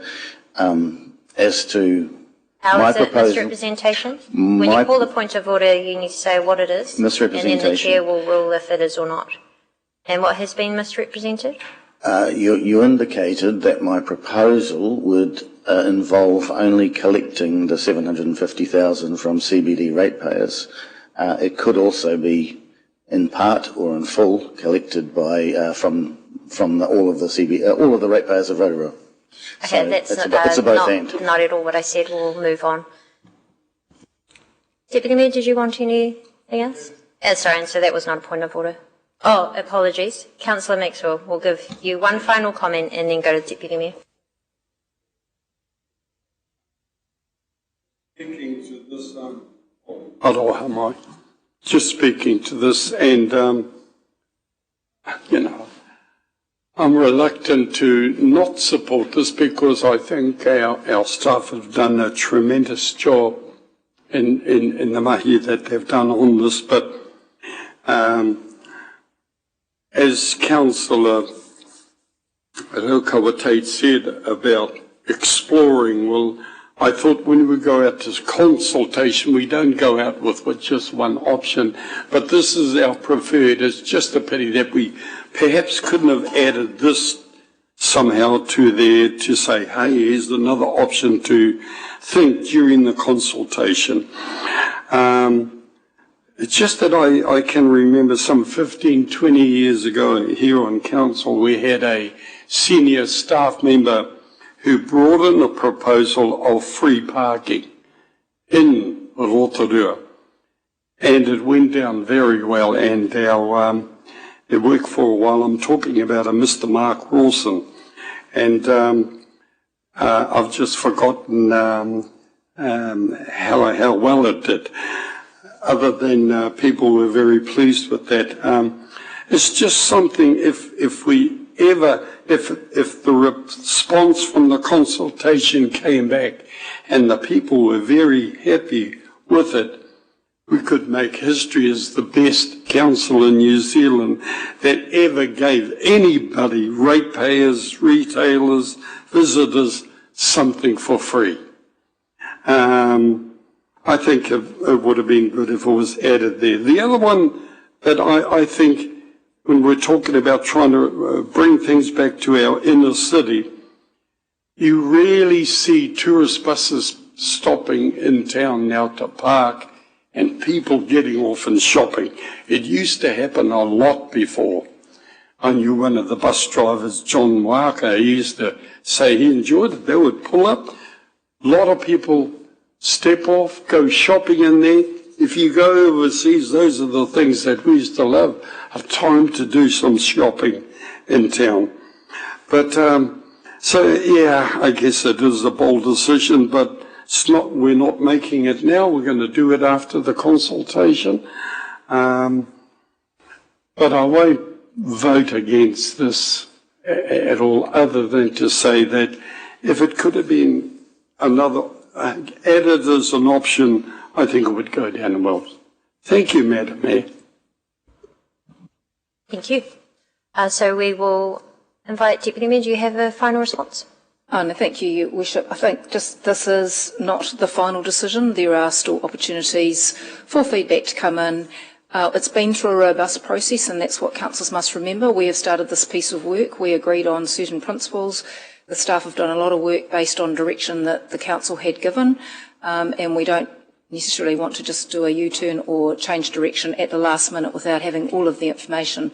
So when we make this decision in future, we will have all the information with us. There is also an opportunity, if Councillor Lee wishes to propose, that we have a rates increase during a long-term plan discussion for paying for parking. Then let's have that discussion as a robust debate with all of the information combined with all of the other impacts of how we would do an economic and development targeted rate on businesses in the future, rather than as a piecemeal piece of work. So I'm supportive of this.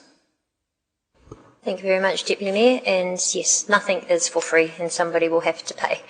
So we hope that this consultation is taken up over the time period of 15th of December, given the vote, all the way to Friday 13th of February. So it's been moved by Deputy Mayor, seconded by Councillor Sanford. I will just ask if you could raise your hand, please. All those in favour, please raise your hand. Any against? That is carried. Thank you. So we now move to garden bed and health and safety mitigation options. I'd like to invite Rob Piketty and also Alex Wilson to overview this report. Can I please have a mover and a seconder to receive it? That is moved by Councillor Wang, seconded by Councillor Barker. All those in favour to receive, please say aye. Aye. Thank you. That's carried. And we'll hand over now to Alex and Rob to cover off the presentation. This is page 37 of your agenda.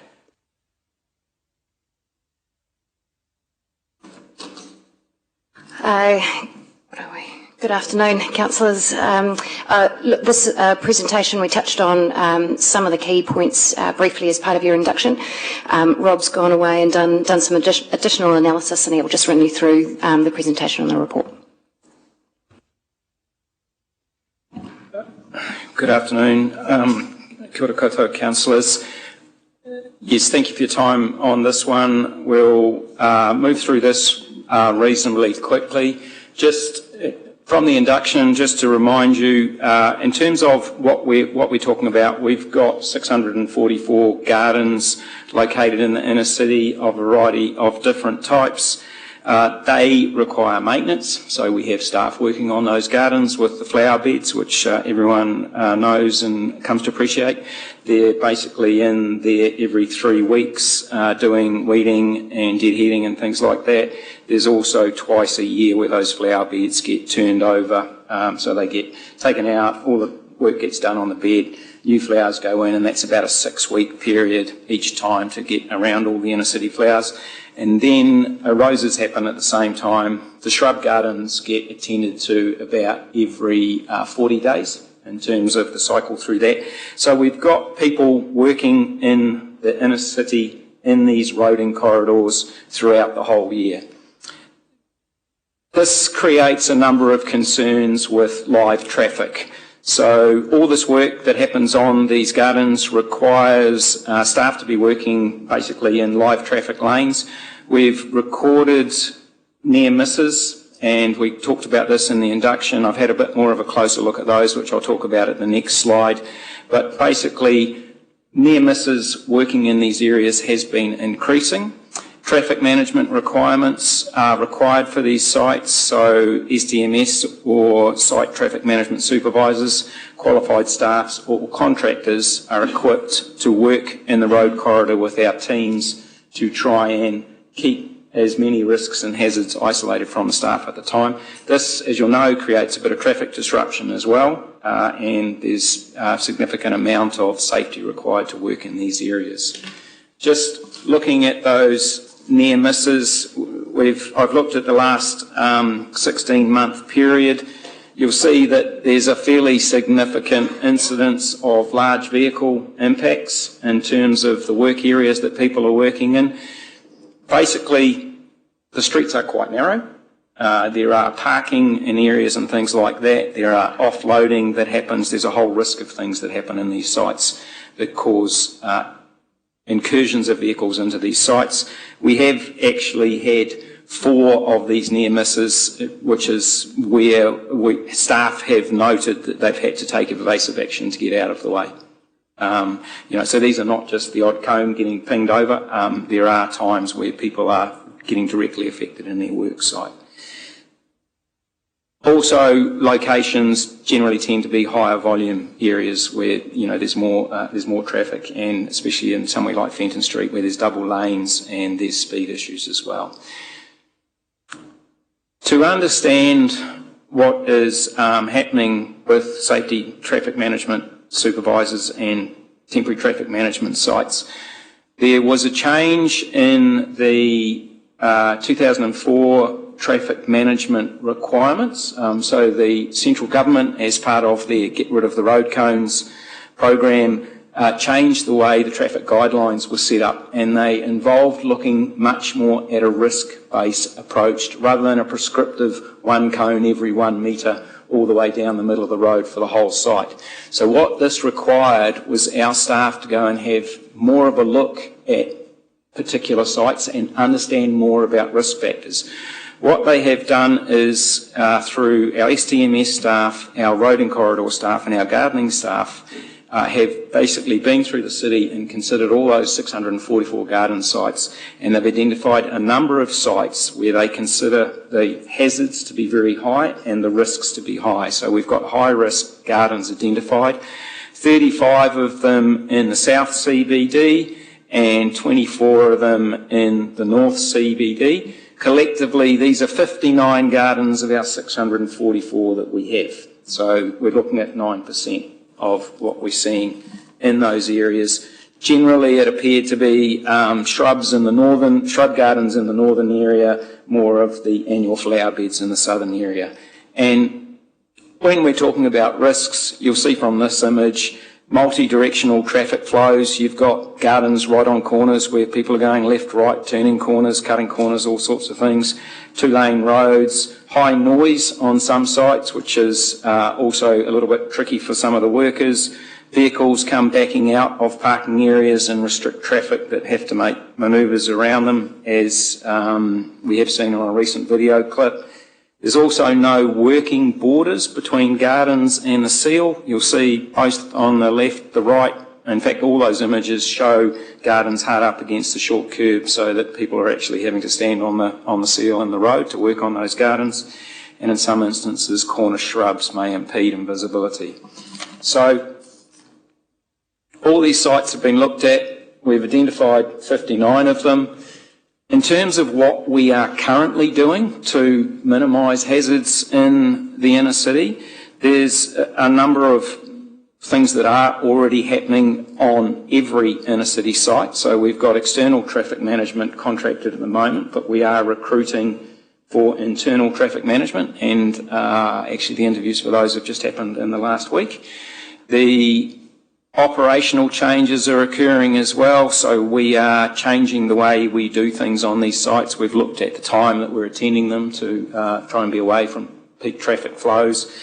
We're using growth retardants to change the speed of grass growth and things like that. We've also changed some of our equipment so that, especially with grass strips, we can mow them much more quickly, with only one person very early in the morning with a supporting vehicle rather than what used to happen with multiple people pushing hand mowers up and down the middle of the road. And we've also changed some of our planting regimes as well to enable us to work on gardens from within them rather than having to stand on the road beside them. However, all these are still presenting some residual risks in our worst identified spots, those 59. We still have gone and had a look at that, what we can do, and we've got concerns about the safety for our workers. And so we've presented a number of options for you to consider, which we'll quickly work through here. So in the report, you'll see option A. Obviously, we can keep everything as it is, and we can increase our traffic management where viable. Things that could occur would be things like temporary lane closures, increased amount and size, and I suppose attention-grabbing vehicles in terms of support vehicles. We could also potentially be looking at temporary solid road barriers, and we have looked at speed restrictions, but often in these situations it's driver inattention that seems to be a bit independent of speed that causes some of these issues, so we're not sure that speed restrictions would actually do this. Under this option, we would need to spend some capital, so we'd be looking at acquiring new vehicles. We also know that increased level of traffic management requires increased time, both from the traffic management team and from the gardening teams in terms of setting up sites and working in those sites, and we would expect greater levels of traffic disruption if we were going down this option. In terms of option B, which is again is presented in the paper, is that we could change these high-risk sites to hard surfaces or grass, which would significantly remove the requirements for staff to be in these areas. So if we hard surfaced some of our very narrow strips down the middle of roads, basically we don't need to go there. We don't need to put staff there. If we took some of the higher maintenance need beds out and placed them with grass, we would need to put one staff member there once every 5 or 6 weeks for a matter of seconds, or potentially a minute, early in the morning, rather than having a team working in there for several hours at a 21-day frequency. This would, if we went through this process with all of our sites, we've estimated that that would be a 2% reduction in inner city shrub gardens, not all the city, and a 37% increase in the inner city flower beds. So we haven't looked at other flower beds that we've got outside the inner city parameters. Stormwater attenuation, hard surfacing, when we compare that to what is already in the city, we'd be probably looking at less than 0.1%. In fact, it's probably half of that because the other half would be grass. We already have a number of hard surface inner city median strips anyway on streets like Ranoff Street, so it wouldn't look particularly out of place. There is a capital investment required for this, which you'll see in your paper. There would be certainly decreased operational costs, because if we removed all those flower bed requirements, we would be saving money on operational costs, which would, within a period of 2 to 3 years, cover off any capital investment. And we would also have increasing efficiencies in our temporary traffic management, because we would be able to use our soon to becoming new team on other traffic management requirements that we have within a lot of our open space maintenance areas, like trees, urban gardens and all sorts of things, not just in a city.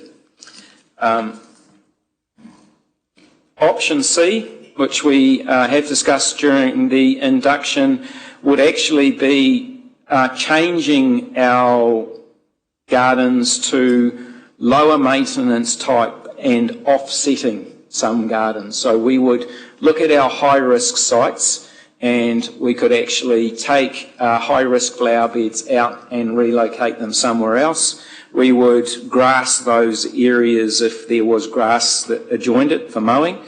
We would potentially hard surface it if there was already hard surface there, because we wouldn't want to necessarily mow a tiny little island, because you'd have to just get out there and do it.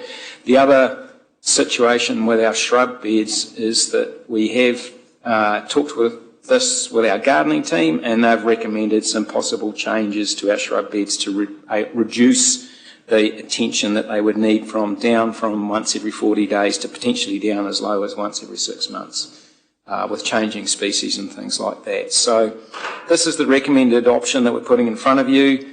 We would retain all of our inner city rose bed square meterage, so we would just have it in safer places.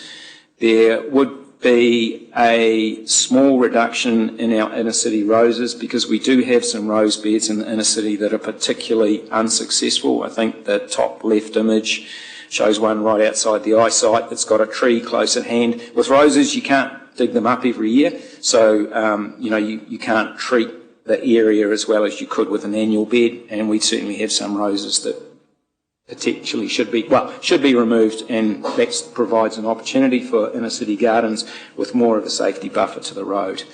A slight bit of capital required, not as much as the earlier options.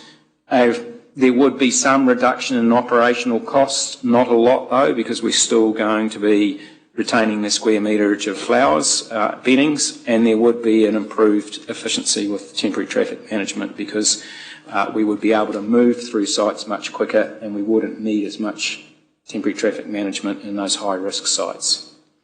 So that's this is a slide. I don't think we'll spend a whole lot of time on this, but basically the top option there, which you'll see in your Stella, shows the sort of percentage reduction if we were to look at option B, which is the hard surfacing and grass option.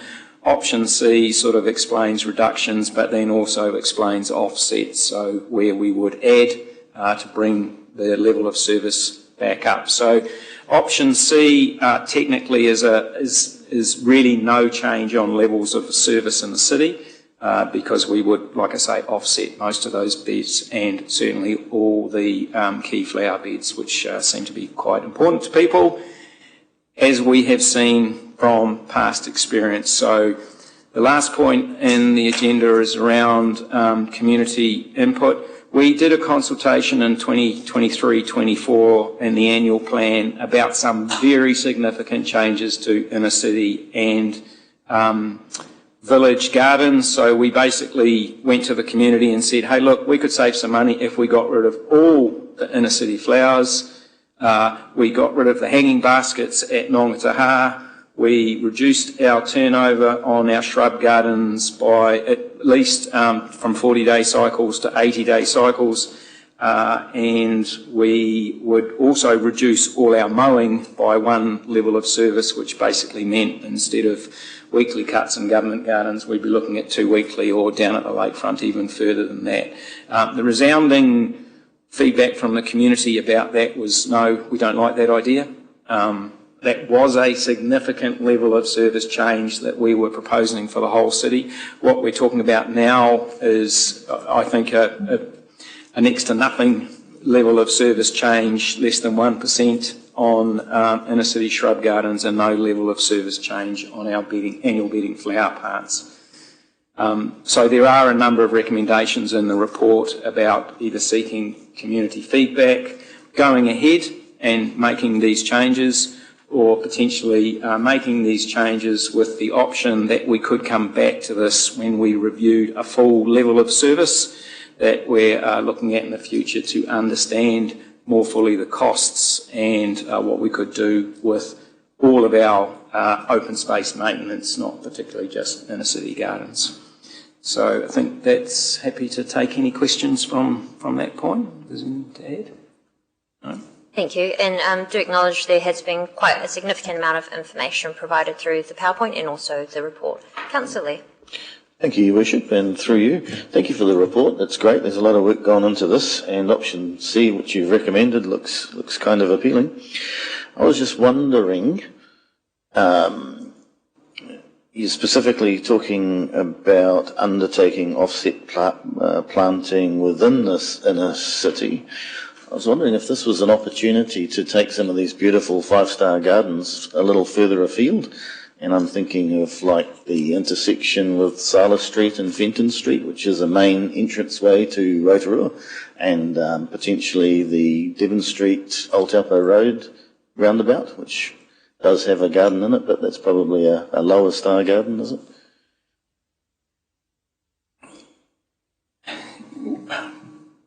Yes, that would be an opportunity. I mean, we've focused on the inner city from our workshop, our induction discussions around, retaining that inner city. There are a few state highway higher levels of traffic management required as well, which we would want to review if we were looking at major state highway intersections and things like that, but it's certainly something that could be done. Can I? Okay, thank you. Through you, Your Worship, can I just ask that there's certainly the intention of this discussion is not to go bed by bed and talk about specific locations. We're looking for a general direction, and then the team and I would make some operational decisions about where suitable planting areas are. Just before other people ask about roundabouts, I'd just say roundabouts provide significant impact in terms of visual amenity, because obviously many people travel through them. They're also highly disruptive to look after because you're dealing with traffic flows in multiple directions, and both of the two roundabouts you happen to mention are quite high performing roundabouts in terms of traffic flows. So just to let you know, we'll be looking carefully at those unintended consequences of increasing levels of service, because also we have heard very strongly from our community, as you know, recently, about how disruptions to state highways affect our overall business and living experiences. Thank you. Councillor Timera Benfell. Kia ora, thank you, Your Worship. Just to your report, Rob, have we identified the locations for the replacement gardens if we're moving them out of those particular high-risk areas? Through you, the potential sites along Amahia Street, which is, we've got grass areas along Amahia Street, and I'd have to check the table as to where the rest of them are. We've got some corners around the Sir Howard, which would also open up grass opportunities, and then there's also the relocation into some of those non-performing rose beds. So there's sort of, we have got them in our understanding of looking at square meterage where we could offset. Okay, and just taking on board your feedback as well, Andrew, I think for me, I'm just thinking about a mixed model, because there are places in which I 100% agree with the risk assessment and the recommended proposal, and other instances where I know is quite important in terms of the aesthetics of the city. My appetite for risk would probably be a little bit higher, so I would tend to lean towards option A for particular areas. Is that an option under what's being proposed, to have sort of a mixed model between the options? I suppose option A being more traffic management. We have, I suppose, no, we haven't looked at a halfway situation, because I mean there's multiple iterations of what we could do, and to try and evaluate every sort of, rather than sort of go down 10, 20, 30 square metre sort of brackets, we've basically looked at those really high risk sites and we've said, look, these are the ones that we have to change what we do. And of course, we've also considered the fact that increasing levels of traffic management require increasing costs and increasing time and increasing capital. I think I'd just speak to that primarily with regards to Fenton Street, with the importance of maintaining changing the reputation of that particular thoroughfare. And I think the gardens are an important part of that. So I suppose it would be, my thinking would be to increase traffic management in that particular area as opposed to decrease gardens as an option. But you've provided me with enough information. Thank you. I will go Councillor Wing and then Councillor Sanford. Thank you, Worship. Thank you, Rob and Alex, for the report and presentation. Just had a question. You mentioned, we all remember back in 2023 when we did the consultation around that significant change in levels of service.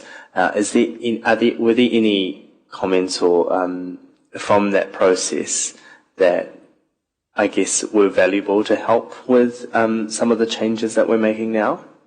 Anything? Yeah. There were over 1,300 submissions on that previous annual plan proposal. I unfortunately didn't get through all of them. One of the most important things was actually hanging gardens in Nongataha, which was a very hot topic. And the other common feature was actually that we don't want to spend more money. We like what we've got, but we don't want to spend more money on going further, I think. And I suppose that was a point from that consultation as well, that there was a community perception given on the amount of money that goes into those high amenity tasks, and they recognised that they didn't want to spend more on that. Councillor Wang, if I can just add to your comments through you, Your Worship.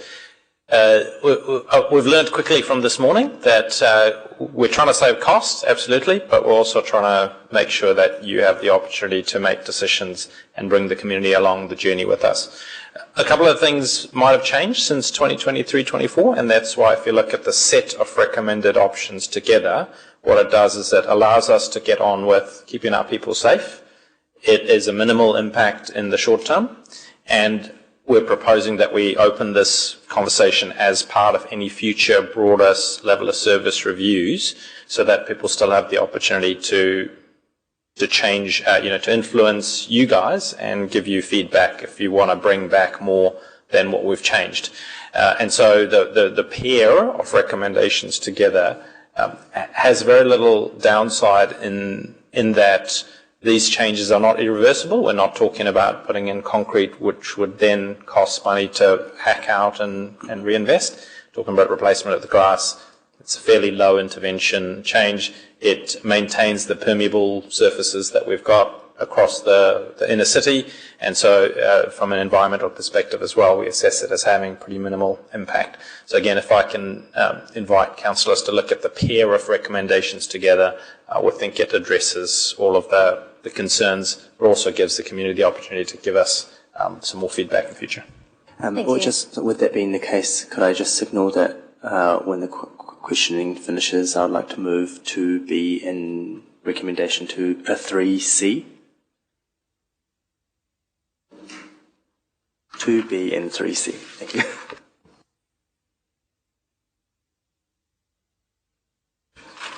recommended options.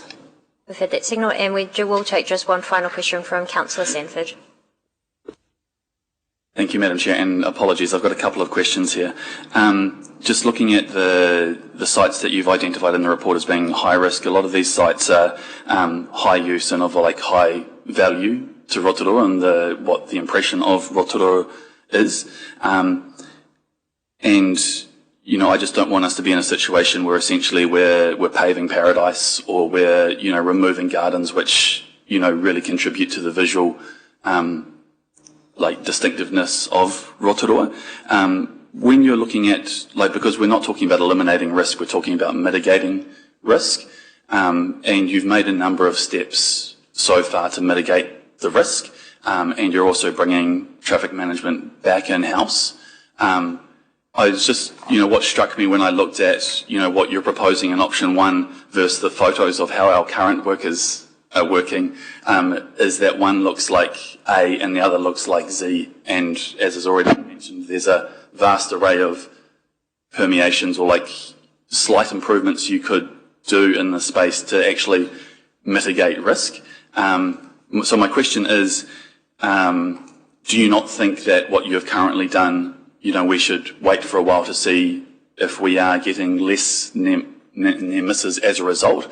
And are there cheaper and more effective risk mitigation methods for traffic management than, you know, the rather expensive options in option 1 that have been explored or looked at?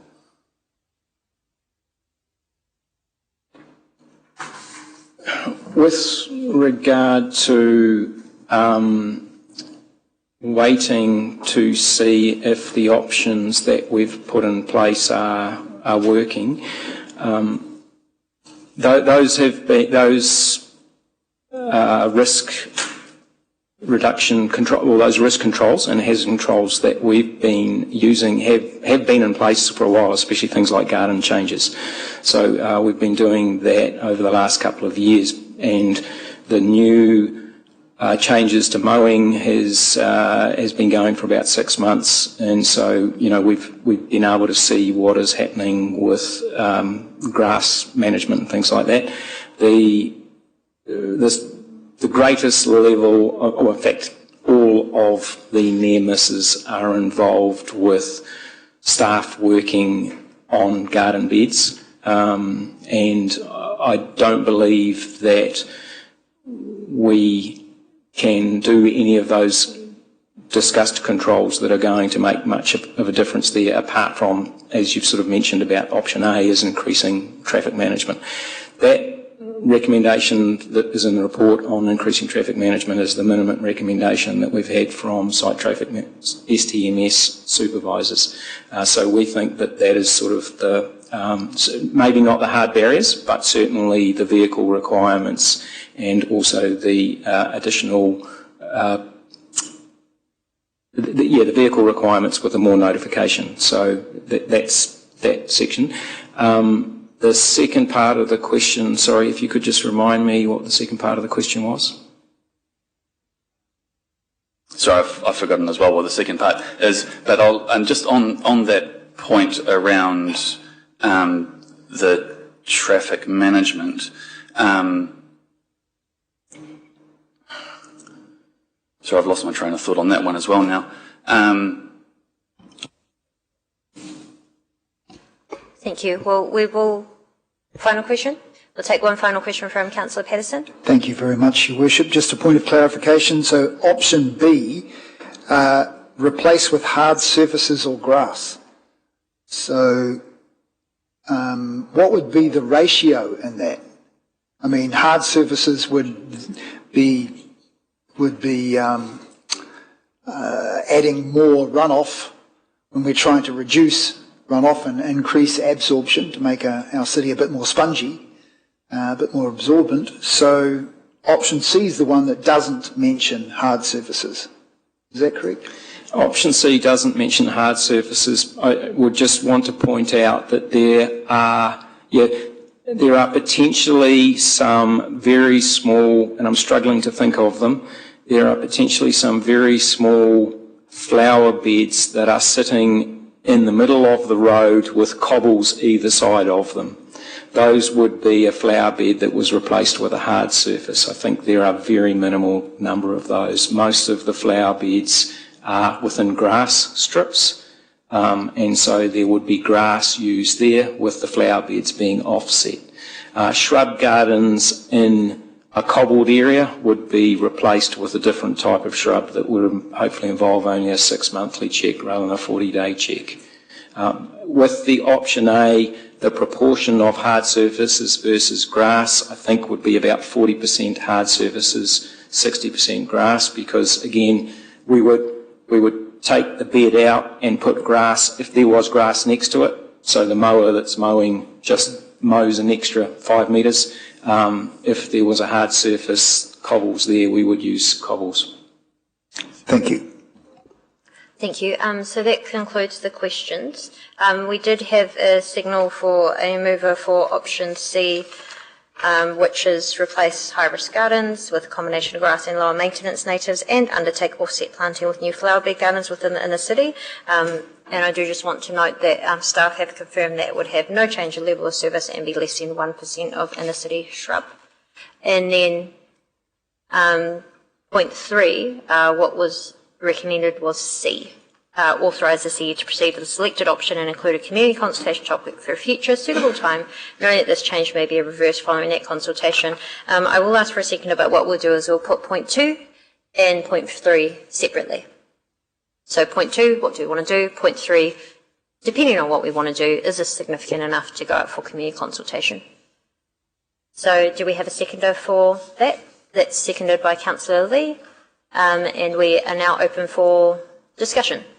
Councillor Wang, would you like to start? Thank you, Your Worship. I think the main point for me here is bearing in, throughout all of this is bearing in mind that I know times have changed in 2023, but also that was such a significant response coming from that I always hold that, in the back of my head every time we discuss inner city gardens. But for me, the main point here is around safety for our staff, and the risk. Looking at the tables and at the presentation that Rob and Alex delivered to us, those numbers, especially with the increase in near misses, really worries me. And I really kind of just think that heaven forbid, one of those near misses turns into one of our staff members being hit by a car or even a truck. And so I think it's the combination of the risk, but also at the same time wanting to ensure that our city still has and is able to maintain the same level of service in regards to gardens and the permeable surfaces, the sponginess, as has been mentioned for our city. They're all really important points. And so I think this option 2B, which is option C, hits all of that, and covers all of that under that one option. So if we're just doing the 2B for now, those will be my comments. So I'm happy to be moving this option. Thank you. Any other comments? No, straightforward. Thank you. We'll put that to the vote for 2B, which is option C, replace high-risk gardens, blah, blah, blah. All those in favour, please raise your hand. Any against? That's carried. Thank you. It was signalled also for 3C. Do we have a seconder? Seconded by Councillor Lee. Do you want to make any opening comments on this? Thank you, Your Worship. Also, I think with this one, again, I think it hits the right balance, because for me that safety risk is there. So for us to be able to authorise the Chief Executive to proceed with the previous option, and then also include the community consultation, and then hearing from our community to see, okay, so would they like the increased traffic management with the increased cost, to maintain it as status quo, or would they like it as the option to be up there, as mentioned, with the combination of the grass and natives and also the offsetting and planting the new flower bed gardens? What option would they like? And having that been having this 3C changeable and being able to be reversed following that consultation. So I think that hits the right balance here, and again, happy to be moving this motion. Thank you. Councillor Lee, any comments to add? Yeah, sure. Just have to say I agree with Councillor Wang wholeheartedly. We're getting on a bit of a roll here, Councillor Wang. But essentially, I'd like to thank the authors of the report. It's comprehensive, it's detailed. We're talking about a touchy subject here that 82% of the people surveyed in 2023 had a strong opinion about. We're not reducing services, but essentially this is an operational matter in my view, and I think the Chief Executive has a responsibility to look after our staff and keep them safe, and I have full confidence that he'll be able to do so. And for that reason, I don't think it's really a consultation matter required. We just need to get the job done in the first instance and keep our people safe. Cheers. Okay, so plot twist. 3C is actually includes community consultation. You're seeking it to put on the table, I understand that. I do want to share an alternative view for an alternative option if this was lost. So what I recommend is that it's 3A, does not seek community feedback on the selected option. Because of the insignificance of what we are putting forward, we have heard that it will have no change on level of service. As I mentioned, less than 1% of inner city shrub. And end of the day, we're not deciding on what garden beds should be what. We're actually deciding on a health and safety mitigation option, which this paper is about. And for me, health and safety is non-negotiable. And we also have had significant feedback from our community, and honestly I don't want to waste their time any further with such insignificant issues such as meeting health and safety requirements but moving the garden beds which they love to a more safer area when they are in the middle of many issues that they're trying to grapple with themselves, and I'd rather only do community consultation on the significant issues which we don't already have their view on, which will be many coming given recent government announcements as well. So if this is lost, I will put up 3A. And we've got a few people that wish to speak. We'll start with Councillor Sanford and then Patterson.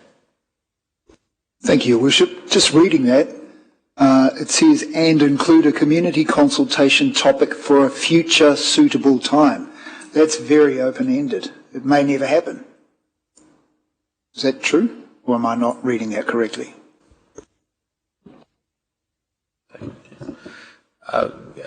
Through you, Your Worship, so Councillor Patterson, the reason we haven't been more precise is that we're signalling through this option that it will be discussed at some point, but we don't know what the rest of the work program and when the logical times are to consult with the public about them. We do know through legislation changes that there's going to be some big discussions around level of service coming likely through the long-term plan, and that would seem to be the appropriate time to do that. But without a decision from Council on what your long-term plan topics of consultation are, I didn't feel like we could put anything more precise there. So that's the interpretation of that wording. So just, if I may, if the feedback from the community through whatever channels is quite loud and it looks like we do need to consult, then we could. But if it's mooted, then we don't have to. Well, that option, as it's written, would mean that we would include it at a suitable time in the future. We wouldn't be waiting for that feedback to make the change now. So we'd be making the change, and then in due course, which could be in 18 months' time when we're doing the long-term plan, that's you might deem that a suitable time. It's for you to decide rather than me. Thank you. Councillor Sanford.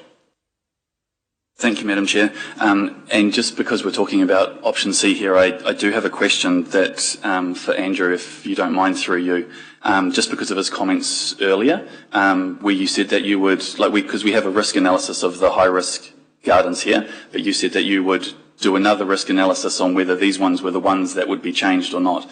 And I was wondering if that's your approach to this, or if this is the map, or if you're going to do another risk analysis on top of that, as you said earlier. Councillor Sanford, sort of similar to the parking discussion, this gives me the general direction. I don't want to be in a position where, we've identified 59 at this point.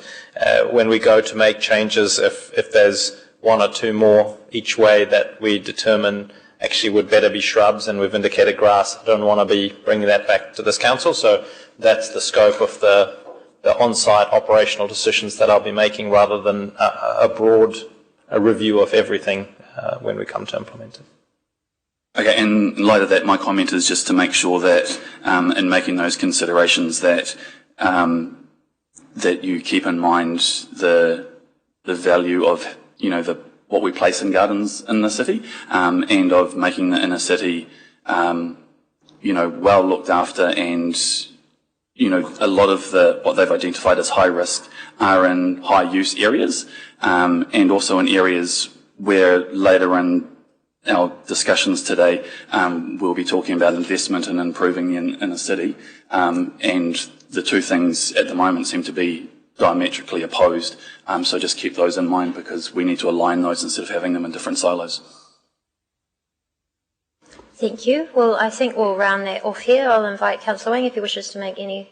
I think we've had ample discussion on this, and happy to move to a vote. Okay, thank you. So just as a reminder, we've got point C, authorise the city to proceed with the selected option and include a community consultation topic for a future suitable time, noting that this change may be reversed following that consultation, and noting that if this is lost, I will put forward 3A. Raise of hands, please. All those in favour for 3C, please raise your hand. Oh, a few late ones there. Okay, that has been passed. Thank you. Sorry, any against and should raise that. Yeah, thank you. That has been passed, so we will consult the community again. We'll now move to Local Water Done Well Waters Working Group, Heads of Agreement. This one's fairly straightforward. We did have the signing of the Heads of Agreement, which is only in line with what all of the councils have determined. It is in line with our Local Waters Done Well solution that has been accepted, and happy to note that it has been signed by the councils now. So I will ask for a mover and a seconder that it be received, and also that we note the tabling of the Local Water Done Well Working Group Heads of Agreement.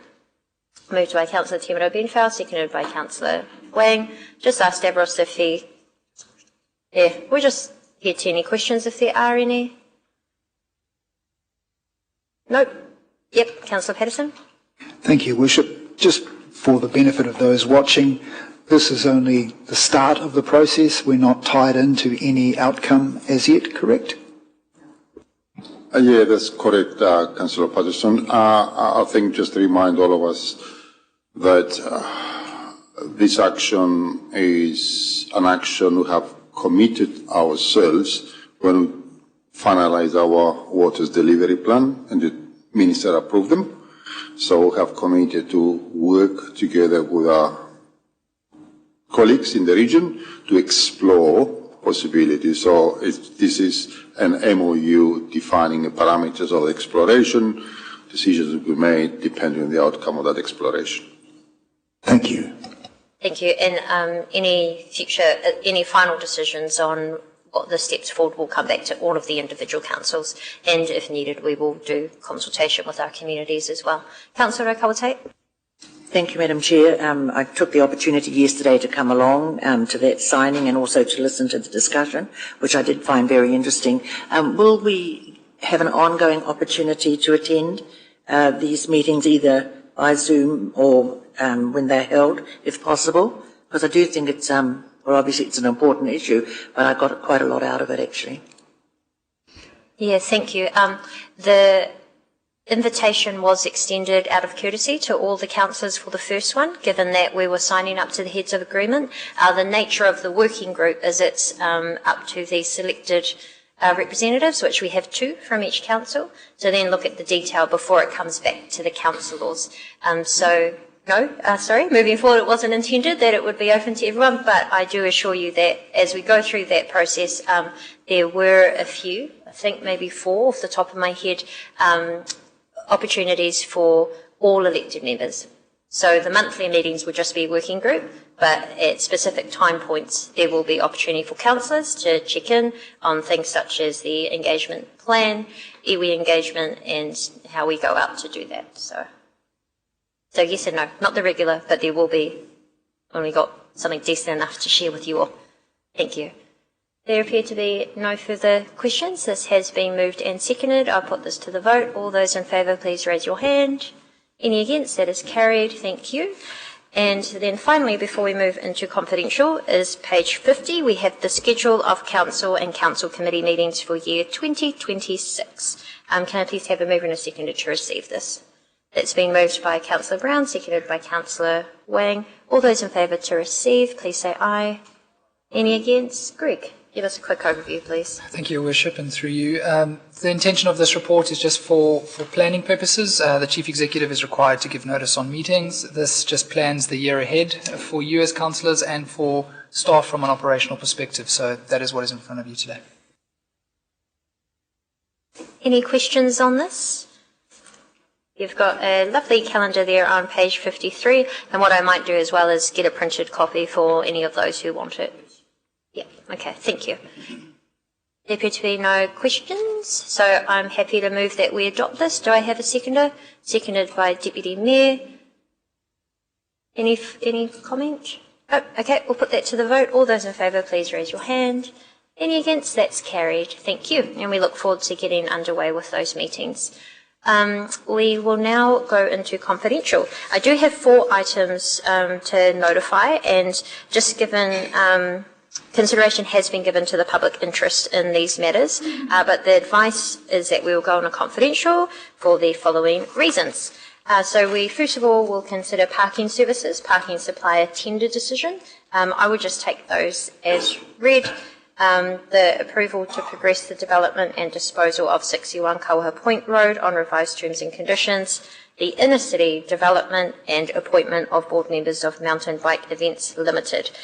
Most of the reasoning in here is due to withholding of the information as necessary to protect information where making available of the information would be likely unreasonably to prejudice the commercial position of the person who supplied or who is subject to the information and is necessary, and then the other point is necessary to enable council to carry on without prejudice or disadvantage negotiations, including commercial and industrial negotiations.